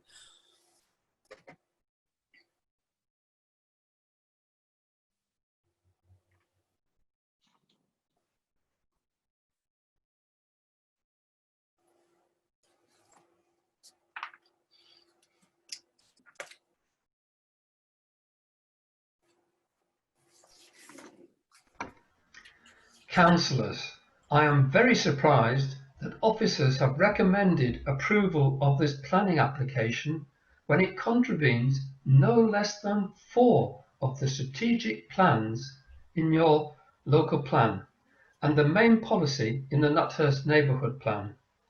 What is the point of having these plans and policies if they can just be cast aside? So let me explain. It fails policy 1 of the local plan because the site is not in a sustainable location, as it is in the countryside and outside any settlement boundary. It fails policy 3 because the site lies within an unclassified settlement with no facilities whatsoever. It fails policy 4 because the site has not been allocated for development in the local plan or the Nuthurst Neighbourhood Plan. And in particular, it fails policy 26 because any development on such a site in the countryside should be essential to its countryside location and support the needs of agriculture, forestry, or other countryside activity. The development does none of this because it is a private market house. It fails the main strategic policy 1 of the Nuthurst Neighbourhood Plan because that policy requires any development outside built-up area or settlement boundaries to comply with HDC's policies for development in the countryside. It clearly does not meet any of those policies. So, councillors, it contravenes a total of 5 important policies. I note the first application at this site was to convert the stable/office to a dwelling. The parish council strongly objected to that application because it was against the policies for development in the countryside, but HDC granted permission. The parish council foresaw that there would be further applications because conversion was not the aspiration of the applicant. In the first application had been to demolish the stable office block and build a house, it would almost certainly have been refused permission because of the contravention of those 5 policies. If this application is approved, it will be a signal to developers that they can ride roughshod over your policies. So councillors, please refuse planning permission and uphold the 4 important policies in your local plan and the main policy in our neighbourhood plan, all of which district councillors approved in 2015. So let the applicant carry out the planning permission he already has and convert the existing structure into a house. Thank you, councillors. Thank you very much. Do the officers want to come back on that? Any comment? Yes, if I may, if I just clarify the recommendation. So members, as you're aware, planning decisions must be made in accordance with the development plan unless material considerations indicate otherwise. In the first instance, the development plan policies as set out by Nuthurst Parish Council there are policies 1, 3, 4 and 26, and the recommendation in the officer report at paragraph 6.1 to 6.5 is very clear that the proposal is contrary to those policies. That's why the recommendation is a departure from the development plan. Now, there's a very significant material consideration here, which is the fallback position of the existing prior approval consent that was granted very recently and is still extant. Now, prior approval is a regime by central government that establishes that the principle of development is acceptable. All that is considered under a prior approval application are matters to do with transport and flooding in the main. So unfortunately, the council's hands are tied in respect of the fallback position here, which is that a 2-bedroom conversion can take place without the need for full planning permission. Now, the recommendation of officers is that it's a better scenario to have a much more attractive full application for a single bungalow on the site that can be controlled with permitted development rights removed, appropriate landscaping, etc., than to have what is rather poor, shall I say, conversion of the existing building into a fairly meagre 2-bedroom dwelling. So the recommendation for officers is that fallback position is a very material consideration. It carries very significant weight, and the outcome in terms of its impact on the character of the area is superior through this full application than it would be through the prior approval. Thank you. Thank you very much. The local member, Councillor Tony Bradnam. Thank you, Chairman. Well, I've listened carefully to what the planning officer has to say, but of course the fallback position is only there because permission was granted last year to convert it. I'm at a loss to know why officers under delegated powers gave that permission in the first place. But anyway, I'm afraid I will not be supporting it, and I'm going to ask members to vote against it because the site lies in what can only be described as the epitome of a country lane. The property itself is part of what is called a ribbon development, consisting of a few scattered houses, every one of which backs onto open farmland. Broadwater Lane is an unclassified settlement, which is not identified in the neighbourhood plan. It's not within the village built-up area boundary, and it's not in the Sheila or Schla, or whatever it's called these days. In 2002, the stable was granted permission for office use owing to exceptional circumstances. I don't know what those exceptional circumstances were, and of course it's way before my time. But last year it was given permission under delegated powers to convert the stables into a dwelling. I didn't object to that at the time, as I quite wrongly assumed that officers would refuse that permission. You live and learn, don't you? Only last week, we had a planning inspector's report refusing permission on a similar building in the Nuthurst ward and stating that he considered whether or not the proposed development would provide a suitable location for housing, having regard to the accessibility of facilities and the provisions of the development plan. He also pointed out policies 1, 2, 3, 4 and 26 of the Horsham District Planning Framework, and to provide the council's overarching approach towards new development in the countryside. And they define the settlement hierarchy, which guides development in order to maintain and protect the district's rural character and distinctive settlement pattern. And I support that. Within the countryside, policy 26 of the HDPF seeks to protect the rural character and undeveloped nature of the area against inappropriate development, and it requires that any proposal must be essential to its location, as already outlined by Councillor Hydes. This is not essential, as far as I can see. All this will do is encourage more and more people in rural properties to chance their arm and try and get planning permission on any old building which happens to be adjacent or on their property. I don't think there's anything to stop the conversion of the existing building going ahead as was planned, and therefore I propose that this application be refused on the grounds that it is in direct contravention of our own policies 1, 2, 3, 4 and 26. Thank you. I see Emma Parks is asking to come in. I'm going to bring you in next, Emma, because I think we need a response to Councillor Bradnam's comments. Thank you, Chair.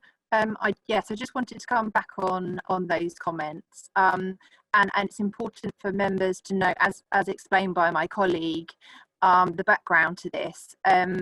Officers did not grant planning permission to convert the building.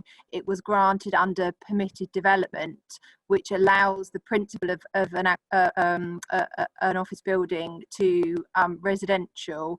Therefore, officers could not object to the principle of this change of use under the permitted development regime as set out by national legislation, and therefore, whilst it is contrary to our local plan, it becomes a fallback position in that the principle of the conversion of the building, the principle of a residential unit in this location has already been established under permitted development.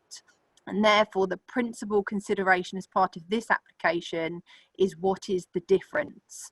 As you will see from the history, there is a previous refusal, and in that event, officers felt that the impact of that new dwelling, the two-storey dwelling, was greater than the conversion of the building which has been allowed under permitted development. And therefore, the key consideration here is what is the difference in terms of the new bungalow that is proposed versus the prior approval. It is officers' view that is a betterment than what could have happened and could indeed happened under permitted development. I hope that does clarify the policy position. Thank you. Thank you very much. Councillor Ruth Fletcher. Thank you.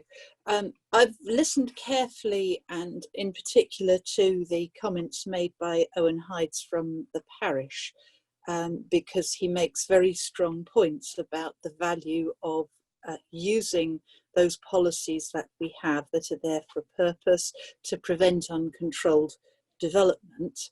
And I've listened to Councillor Bradnam explaining effectively how this is a thin end of the wedge argument. You start off with exceptional circumstances to use a building for one purpose. There's then general permitted development rights are granted for a very limited conversion. And then the next thing you know, you've got whatever house that the owner in any particular application might wish to put there. Clearly, if you could prove that what was being put in was substantially better than what you would get under the permitted development rights, that would be a genuinely material consideration. But given that the conversion that has permission will still have to meet regulations, will still have to be safe, and that whatever you build there will still be in an isolated location away from facilities and so on, and will have more visual impact in a countryside location, I'm not convinced that the case has been made that the application in front of us now needs to be preferred over and above the conversion that does have permission already. Thank you. Councillor John Milne. Thank you, Chair. I'm very concerned at the way permitted development rights are being used repeatedly to get through proposals that would not otherwise pass regulations and be voted for. It's happened before, it's going to happen again. it's a huge loophole in our planning regulations. So in this case, if they want the fallback position, that's fine. They can build what we could not prevent under permitted development, but I see no reason to approve anything further against the express wishes and the neighbourhood plan from Nuthurst Council. Thank you. Councillor Claire Vickers. Yes, thank you, Chairman. I thank Emma Parks for clarifying the principle which has been established here under the permitted development rights, and I share frustration that members often express when we have these fallback options. So the question for members really is whether this is significantly harmful now that the established permission for a dwelling has already been agreed here. So could the officer just clarify what the difference is exactly between what is being asked for here and what has actually got permission in terms of the overall scaling impact? Because I cannot see any reason to refuse it. Thank you. So if I can clarify, so as you saw from the slide, the existing build is a single storey converted stables in effect that has a floor area of about 59 square metres. So for a 2-bedroom flat, that's just below the national space standards. The current proposal is for rebuild for a single-storey bungalow similar in scale to the property adjacent. So in terms of the street scene, it's contiguous, and that would have a footprint of about 127 square metres.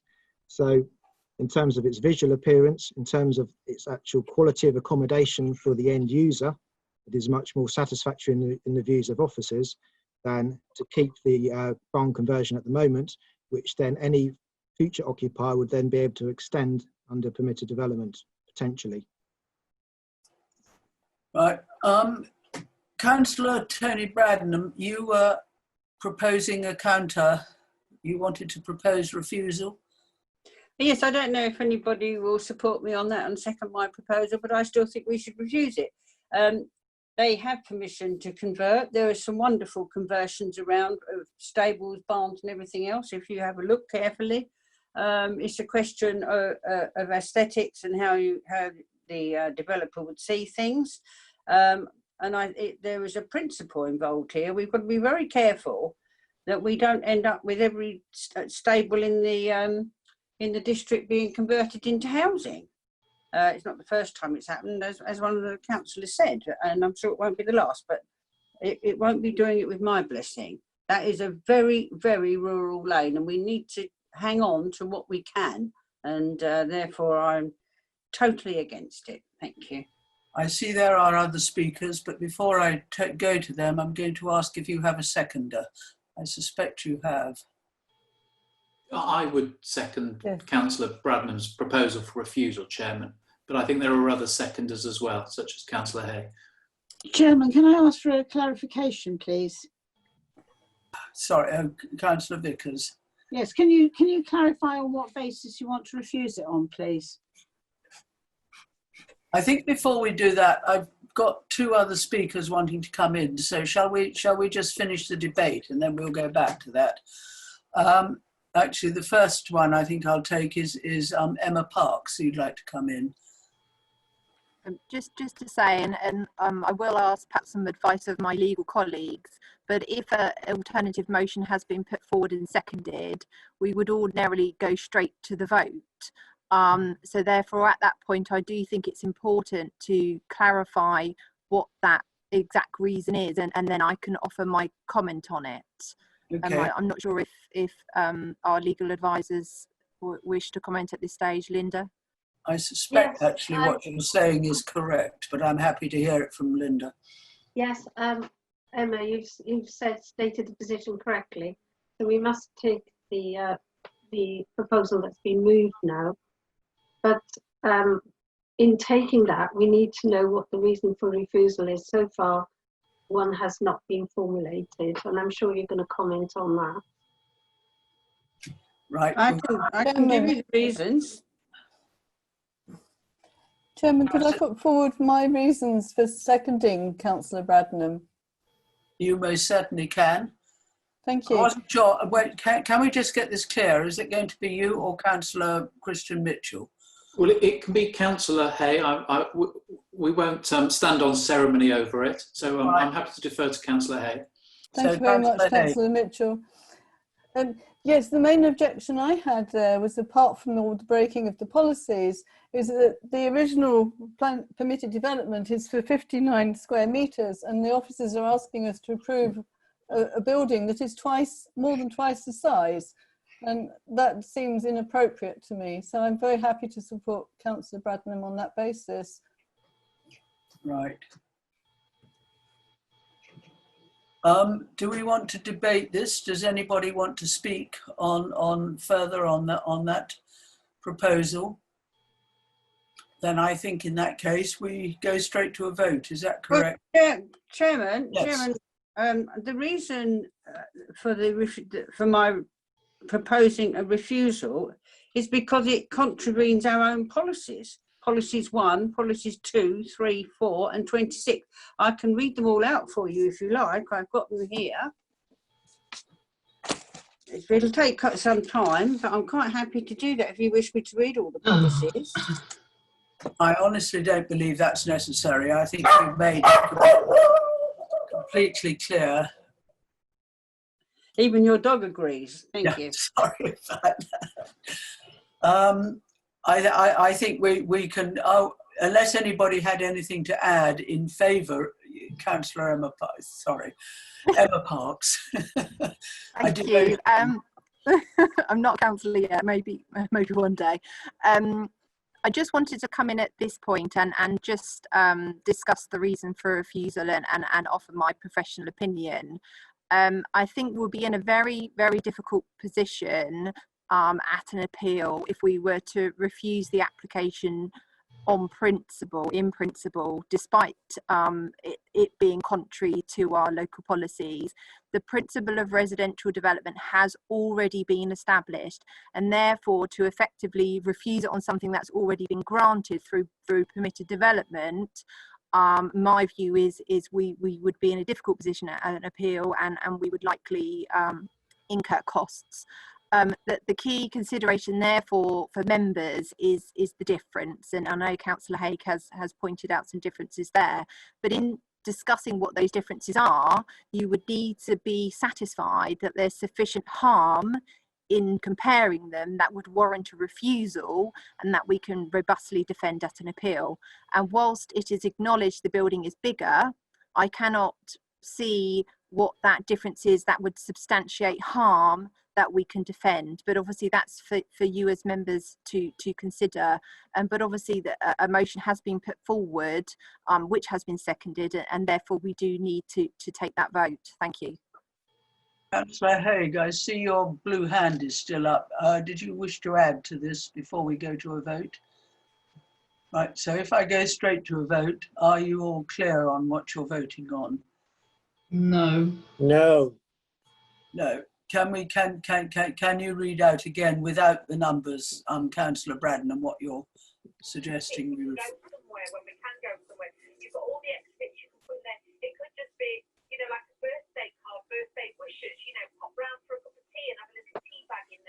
Can't hear a word. Sorry. Yeah, what's happening? Nothing.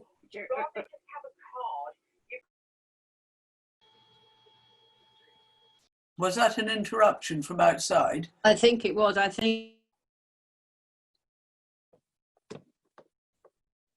You're still muted, Councillor Bradnam. Yeah, that looks better. Okay. Can you make it clear to councillors what it is they're voting on without reading? It's an overdevelopment of the site. It's in an unsustainable location. It is in the back of Beyond, and it contravenes our policies 1, 2, 3, 4 and 26, which are all about preservation of the countryside. And of course, I fully appreciate what our planning officer said about the permission it already has for conversion, but the conversion is up to the applicant. It's not up to us. You know, this, as Councillor Haigh says, it's doubling the size of it. It's an additional new house along what is a ribbon development, and nothing new has been built along there for donkey's years. And so, you know, I think we do have grounds to refuse it. And as I said, only last week we had a planning inspector's report on another property refusing the appeal for the same reasons. So I think we would stand a very good chance of winning an appeal on it. We've won, in fact, we won 3 last week in our ward. Emma, do you want to make a comment on the inspector's report before I go to Councillor Haig to confirm? Yes, and we did win some very good appeals. Councillor Bradnam is right. The key difference is they didn't have the fallback position in place, and I appreciate the planning system is difficult to navigate, particularly with the government introducing more and more permitted development rights, which essentially we have no control over the principle, but that is exactly what is happening here. With those schemes which were dismissed because they were outside of the built-up area boundary, there was no fallback position, there was no permitted development rights for the conversion of an existing building on the site. It is different circumstances here, and we have to bear that in mind in our decision making because it is a significant material consideration. I have significant concerns about objecting to this application in principle. If members are of the view that the differences are significant and therefore there is more harm, then that is, you know, whilst I don't think that there's evidence to suggest that is a material consideration which could form a reasonable reason for refusal if that was the view of members. Thank you. Councillor Haig, do you wish to make any comment before we go to a vote on this? Only to say I'm still happy to second Councillor Bradnam. For the reasons she's put forward? For the reasons she's put forward. Overdevelopment. Are you all happy now with where we go before we take the vote? Yes. Right. Can I just clarify what I understand the reason to be? We are essentially objecting to the principle of development because it's contrary to our development plan, and there is harm to the character of the area given the differences when comparing the prior approval to the application you have before you today. And overdevelopment of the site. Right. Okay. Right. Can we take the vote? Chairman, sorry to prolong this. On a point of order, can you just clarify? Are we objecting to the principle of development, or are we just wanting refusal on overdevelopment? Because principle's already been established, and I'm slightly confused. As I understand it, it's overdevelopment, but I will. As you said, the principle has been allowed. Can I just confirm that with you, Councillor Bradnam? Chairman, I have not agreed to principle. I understand all that planning officer says, and thank you, but it is still wrong because it's a rural area and there is a principle going forward for the many buildings dotted around the countryside. Nearly every property has got a barn or a shed or a stable or something that they can convert. So I'm sticking by my guns, I'm afraid, and I will certainly not be voting for it. Thank you. Well, the question Councillor Vickers asked was, Councillor Vickers, can you ask again? I'm asking whether we're being asked to refuse this on principle, because as I understand it, the principle of development has already been established under permitted development. In my view, the only reason for refusal would be overdevelopment. That's my personal view. Well, you can vote how you wish to, Councillor Vickers, can't you? But no, what I want to establish is actually what we're voting for, and the principle is what you're asking for, Councillor Bradnam. Is that correct? Because we need to know what we're voting for. I think I have outlined it quite well, Madam Chairman. I think some people are just being difficult about it, quite frankly. We have got our own. No, I understand what you're saying, and that's fine. Emma, I'll come back to you, but I see I've got 2 more people. Oh no, Councillor Ruth Fletcher. Could I? Yes, when you're ready. Councillor Fletcher. Thank you. Could I just suggest that we've accepted that there is a permitted development there. That permitted development doesn't establish a principle of unlimited development here. So what the motion that Councillor Bradham and Haig are perhaps proposing is one that's objecting to the principle of more development than is required under the permitted developments. It's not seeking to absolutely prevent development. It's that that permitted development is not inherently giving unlimited possibility of whatever the applicant is choosing to have here. I don't know if that was clear enough, but Councillor Vickers is quite right. We can't vote against the complete principle of there being a development because that's established by permitted development, but that permitted development does not establish a principle of broader development than was in the existing permission. Emma, before we go to the vote, well, wait a minute. Oh gosh, there are more hands coming up here. Before I come to you, I think I'll take the other hands and then you can sum up, if that's all right, Emma. The next one is Councillor Peter Burgess. Thank you, Short. I've listened to all of this. We're going round in circles. The proposal is not principle, but just in this specific case, it's overdevelopment. I suggest we stick with that. Thank you. Councillor Ian Stannard. Yes, I am confused. If the proposal drops mention of principle and simply speaks of overdevelopment, and we're absolutely clear about that, and it may be that the other councillor feels she can't do that, then I'm minded to support it. But if we retain the principle, I will vote against on the grounds that it doesn't make any sense to me to do so. Thank you. Councillor Claire Vickers, I think you've removed your hand this time, have you? Yes.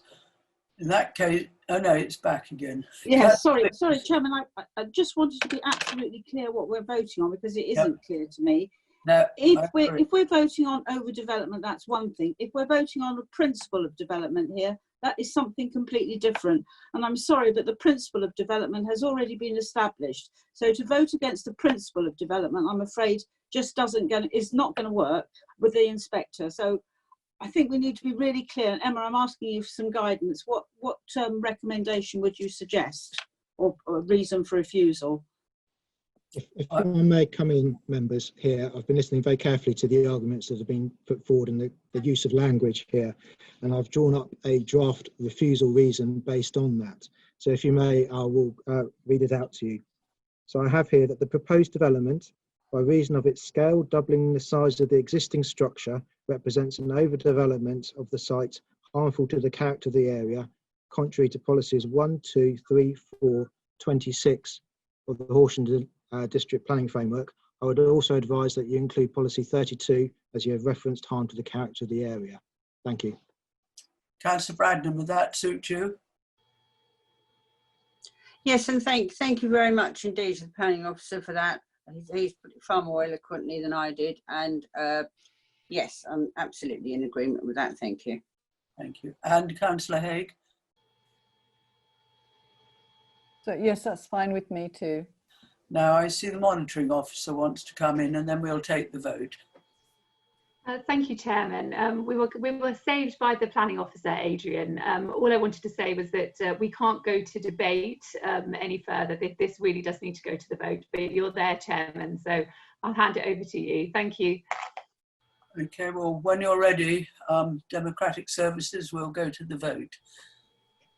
Does anybody want it reread by Adrian, or are you all quite happy on what you're voting on? Very happy. Right, okay. When you're ready. Okay, so this is voting for refusal. It's voting for the, yes, for refusal. For refusal. Councillor Allen. Abstain. Councillor Baldwin. Against. Councillor Bevis. For. Councillor Bradnam. For. Councillor Britton. For. Councillor Burgess, Karen Burgess. Against. Councillor Peter Burgess. Against. Councillor Roy Cornell. Councillor Cornell. Councillor Costin. 4. 4. Councillor Fletcher.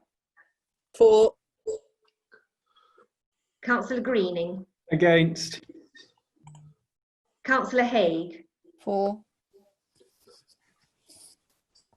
Councillor Hogben, I think you said you had to abstain because you dropped out. Yeah, he's gone. Or he's had to drop out. Oh. Councillor Kitchen.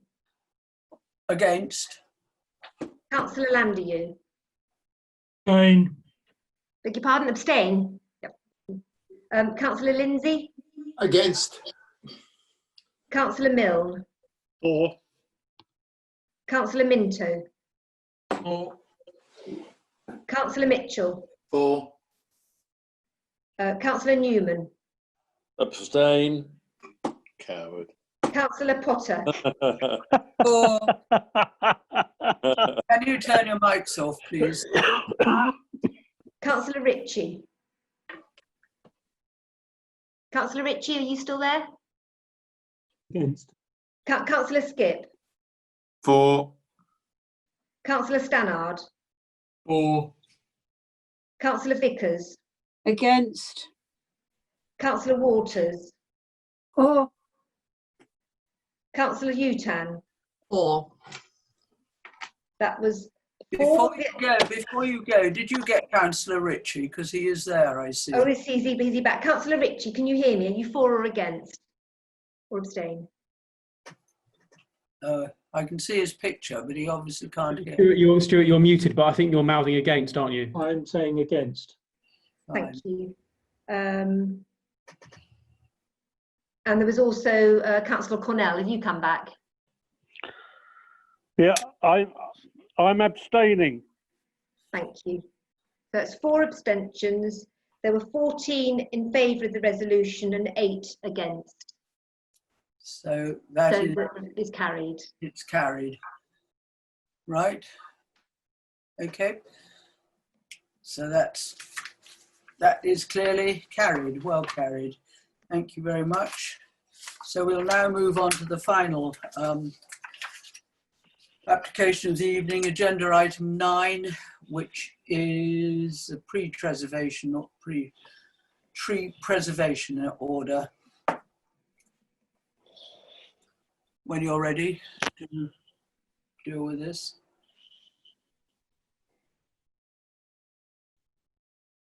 Chairman, sorry, can I raise a point of order, please, on the last vote before you go on? Yes, whoever you are. Sorry, it's Councillor Greening. Can I just clarify, because I've just had a message from another councillor. Was that 8 against correct? Not that it really matters. I'm not that totally opposed to it, but I think I counted more than that. Can someone just clarify that for me, please?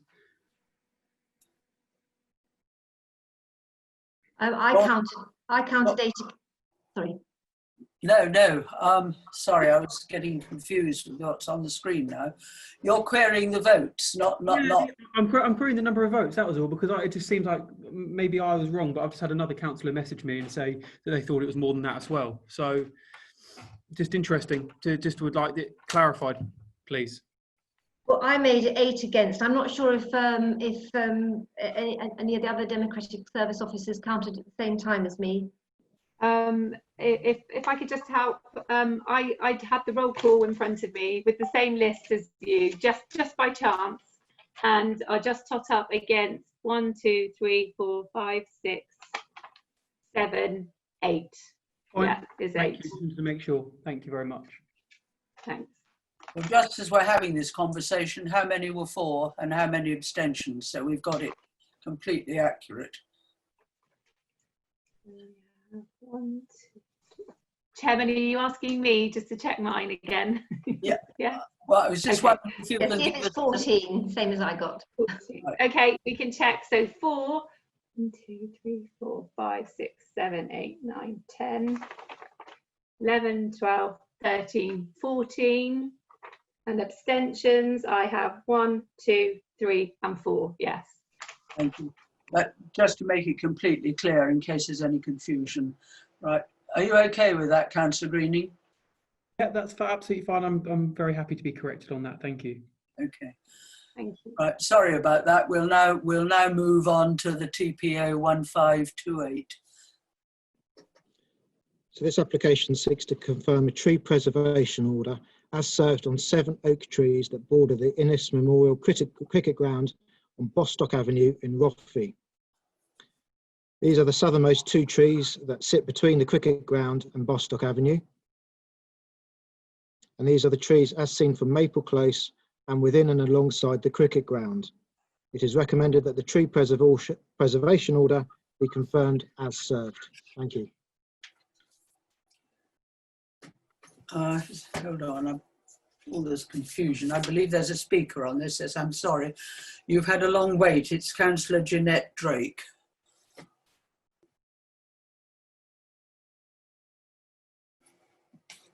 My name is Jeanette Drake and I live in the middle bungalow affected by trees T3 to T6. We are particularly affected by trees 4 to 6.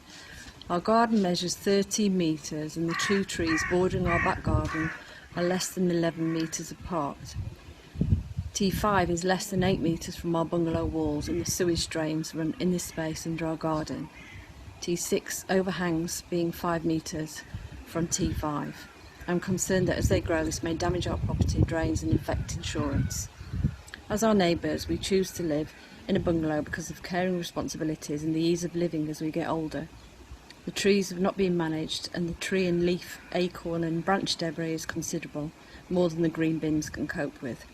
We frequently sweep the twitting of leaves, removing dog bags and litter as this is not maintained by the council. With guttering clearance too, I'm finding this more difficult. The trees only attract pigeons and squirrels, and with the overhanging branches, the bird droppings make it difficult to make use of the garden properly. I once had raised beds to grow vegetables, but I've had to take these out. Over the years, we've been trying to solve these problems by leaf blowers, electronic pest controllers, gutter hedgehogs, flying hawk kites, etc.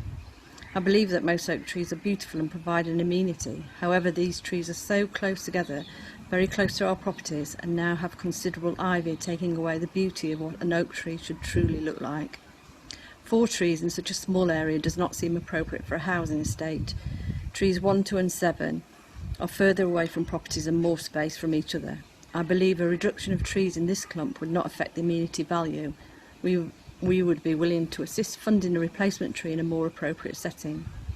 I am concerned that having a preservation order will make the cricket club more reluctant to do anything about them. It is the recent difficulty with selling the neighbouring property that has highlighted the need for maintenance. The offer of assistance with talks with the cricket club would be much appreciated. Thank you for listening. Thank you. It's a very strange feeling talking to somebody who's not there. Did you, Jason, did you have anything you wanted to add to that or comment? I will just make a quick comment, Councillor. I would just point the members in the direction of the officer report and at paragraph sort of 5.3, 5.4 and 5.5, where our tree officer does acknowledge that the trees do need some maintenance and that he is prepared to enter into dialogue with objectors and the owners of the trees in order to find a way forward. So it's not a case that the tree preservation order would keep the trees in their exact current condition. They can clearly be managed, suitably managed, thinned out, etc., but under the careful supervision of our tree officer. Thank you. Apologies for calling you Jason. I'm not quite sure why I did that at this stage of the evening. Not the only one, don't worry. Thank you. Thank you very much. Councillor Tony Bevis. Thank you, Chairman. I don't see any objection to having these tree preservation orders. In fact, I'm rather surprised that those trees haven't had a preservation order on them for quite a long time. I'm also a little bit surprised that there's a large number of trees in the area, all on the land that was originally the Innes bequest.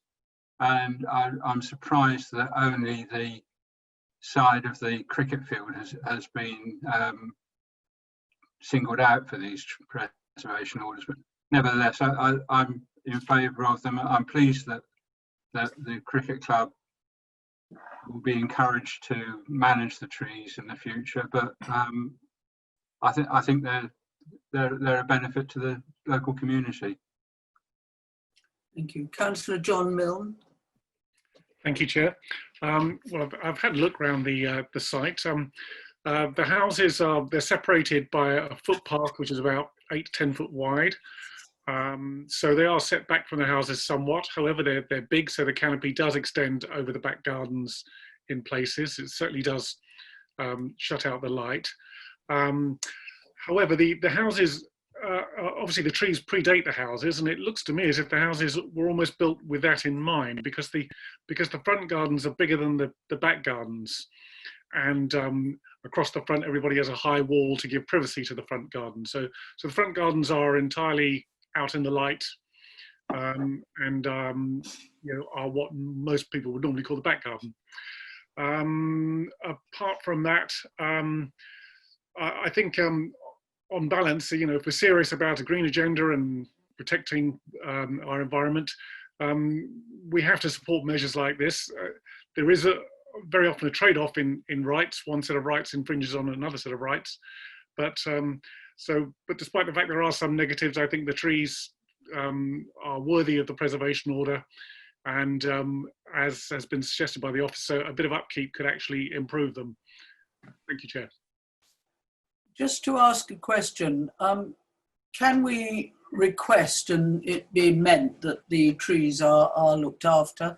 Because I agree with the speaker's comments, particularly about the ivy actually that's growing through the trees and is disfiguring them, and to my extent.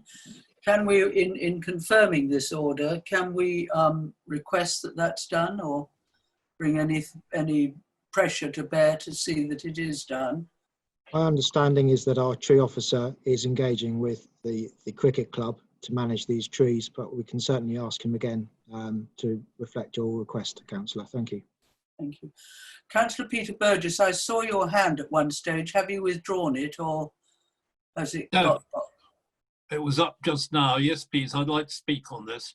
Yes. I support this because we speak about keeping trees, we speak about greening, we speak about wilding, we speak about building planting more trees.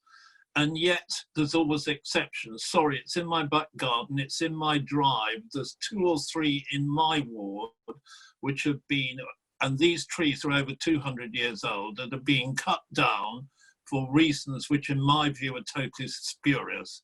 So these TPOs are preserving trees and I support it entirely. Thank you. Thank you very much. Councillor Colin Minto.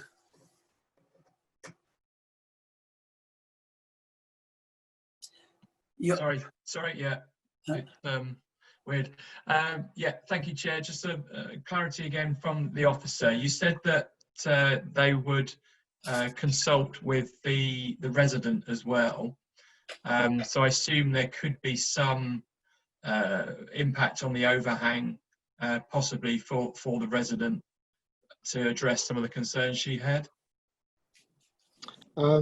That would be down to our tree officer to negotiate. I mean, we can't necessarily require it, but certainly our tree officer identifies that there is opportunity to better manage the trees and trim them back appropriately, shall we say. Okay, thank you very much. Councillor Tricia Utan. Yes, can I just say that we've had a similar situation here in the close that I live in, with some very old oak trees, all of which are subject to tree preservation orders. And Will Jones, who's the arborologist, has been very accommodating and has had some of the trees cut back and ivy taken off, etc., etc. So I think he will be extremely amenable to doing his best whilst supporting the tree preservation order, which I strongly support. Thank you. Thank you. And finally on this one, Councillor Christine Costin. Thank you, Chairman. Yes, first of all, I have every confidence in Will Jones. He's very good at what he does. Now, we do need the TPOs on these lovely trees, but we also need to keep that degree of sympathy for the people who have to live with that overhang. And sometimes you do get trouble with the roots spreading. And I've had that recently with someone in Trafalgar. But Will Jones has been there, and you know, he will make sure, I'm sure, that everything is dealt with properly. but they're lovely trees and we must keep all the trees we possibly can. Thank you very much. We have a recommendation on page 83, which is to confirm the order. Can I ask legally, is there anybody against this, or do you have to go through the roll call all over again? Yes, right. I'm asking Sharon, or she's not there. Okay, so Yes. I guess. Yes, please, Chairman, if you wouldn't mind asking everyone to vote again. I'm really sorry, but we have to do it. Hoping we could do it the reverse way round. Sorry, Liz, off you go again. Okay. Right, okay, here we go. Councillor Allen. For. Councillor Baldwin. For. Councillor Beavis. For. Councillor Bragnam. For. Councillor Britton. For. Councillor Karen Burgess. For. Councillor Peter Burgess. For. Councillor Roy Cornell. Roy. Councillor Costin. For. Councillor Fletcher. For. Councillor Greening. For. Councillor Haig. For. Councillor Hogben. Councillor Hogben, did you manage to get back? I think he's gone. I think he had, yeah. Councillor Kitchen. For. Councillor Landieu. For. Councillor Lindsay. For. Councillor Milne. For. Councillor Minto. For. Councillor Mitchell. For. Councillor Newman. For. Councillor Potter. For. Councillor Ritchie. For. Councillor Skip. For. I understand Councillor Stannard's left the meeting. Councillor Vickers. For. Councillor Walters. For. Sorry, Councillor Utan. For. That's unanimous for those that voted. Thank you very much. Right, I think that brings us to the end of the evening, but and I'll close the meeting. But before you go, can I just ask you, as I understand it, this is the first time, I believe, anywhere that the video recording of the speakers has been done. Is that correct, Emma, or anything? I want, As always,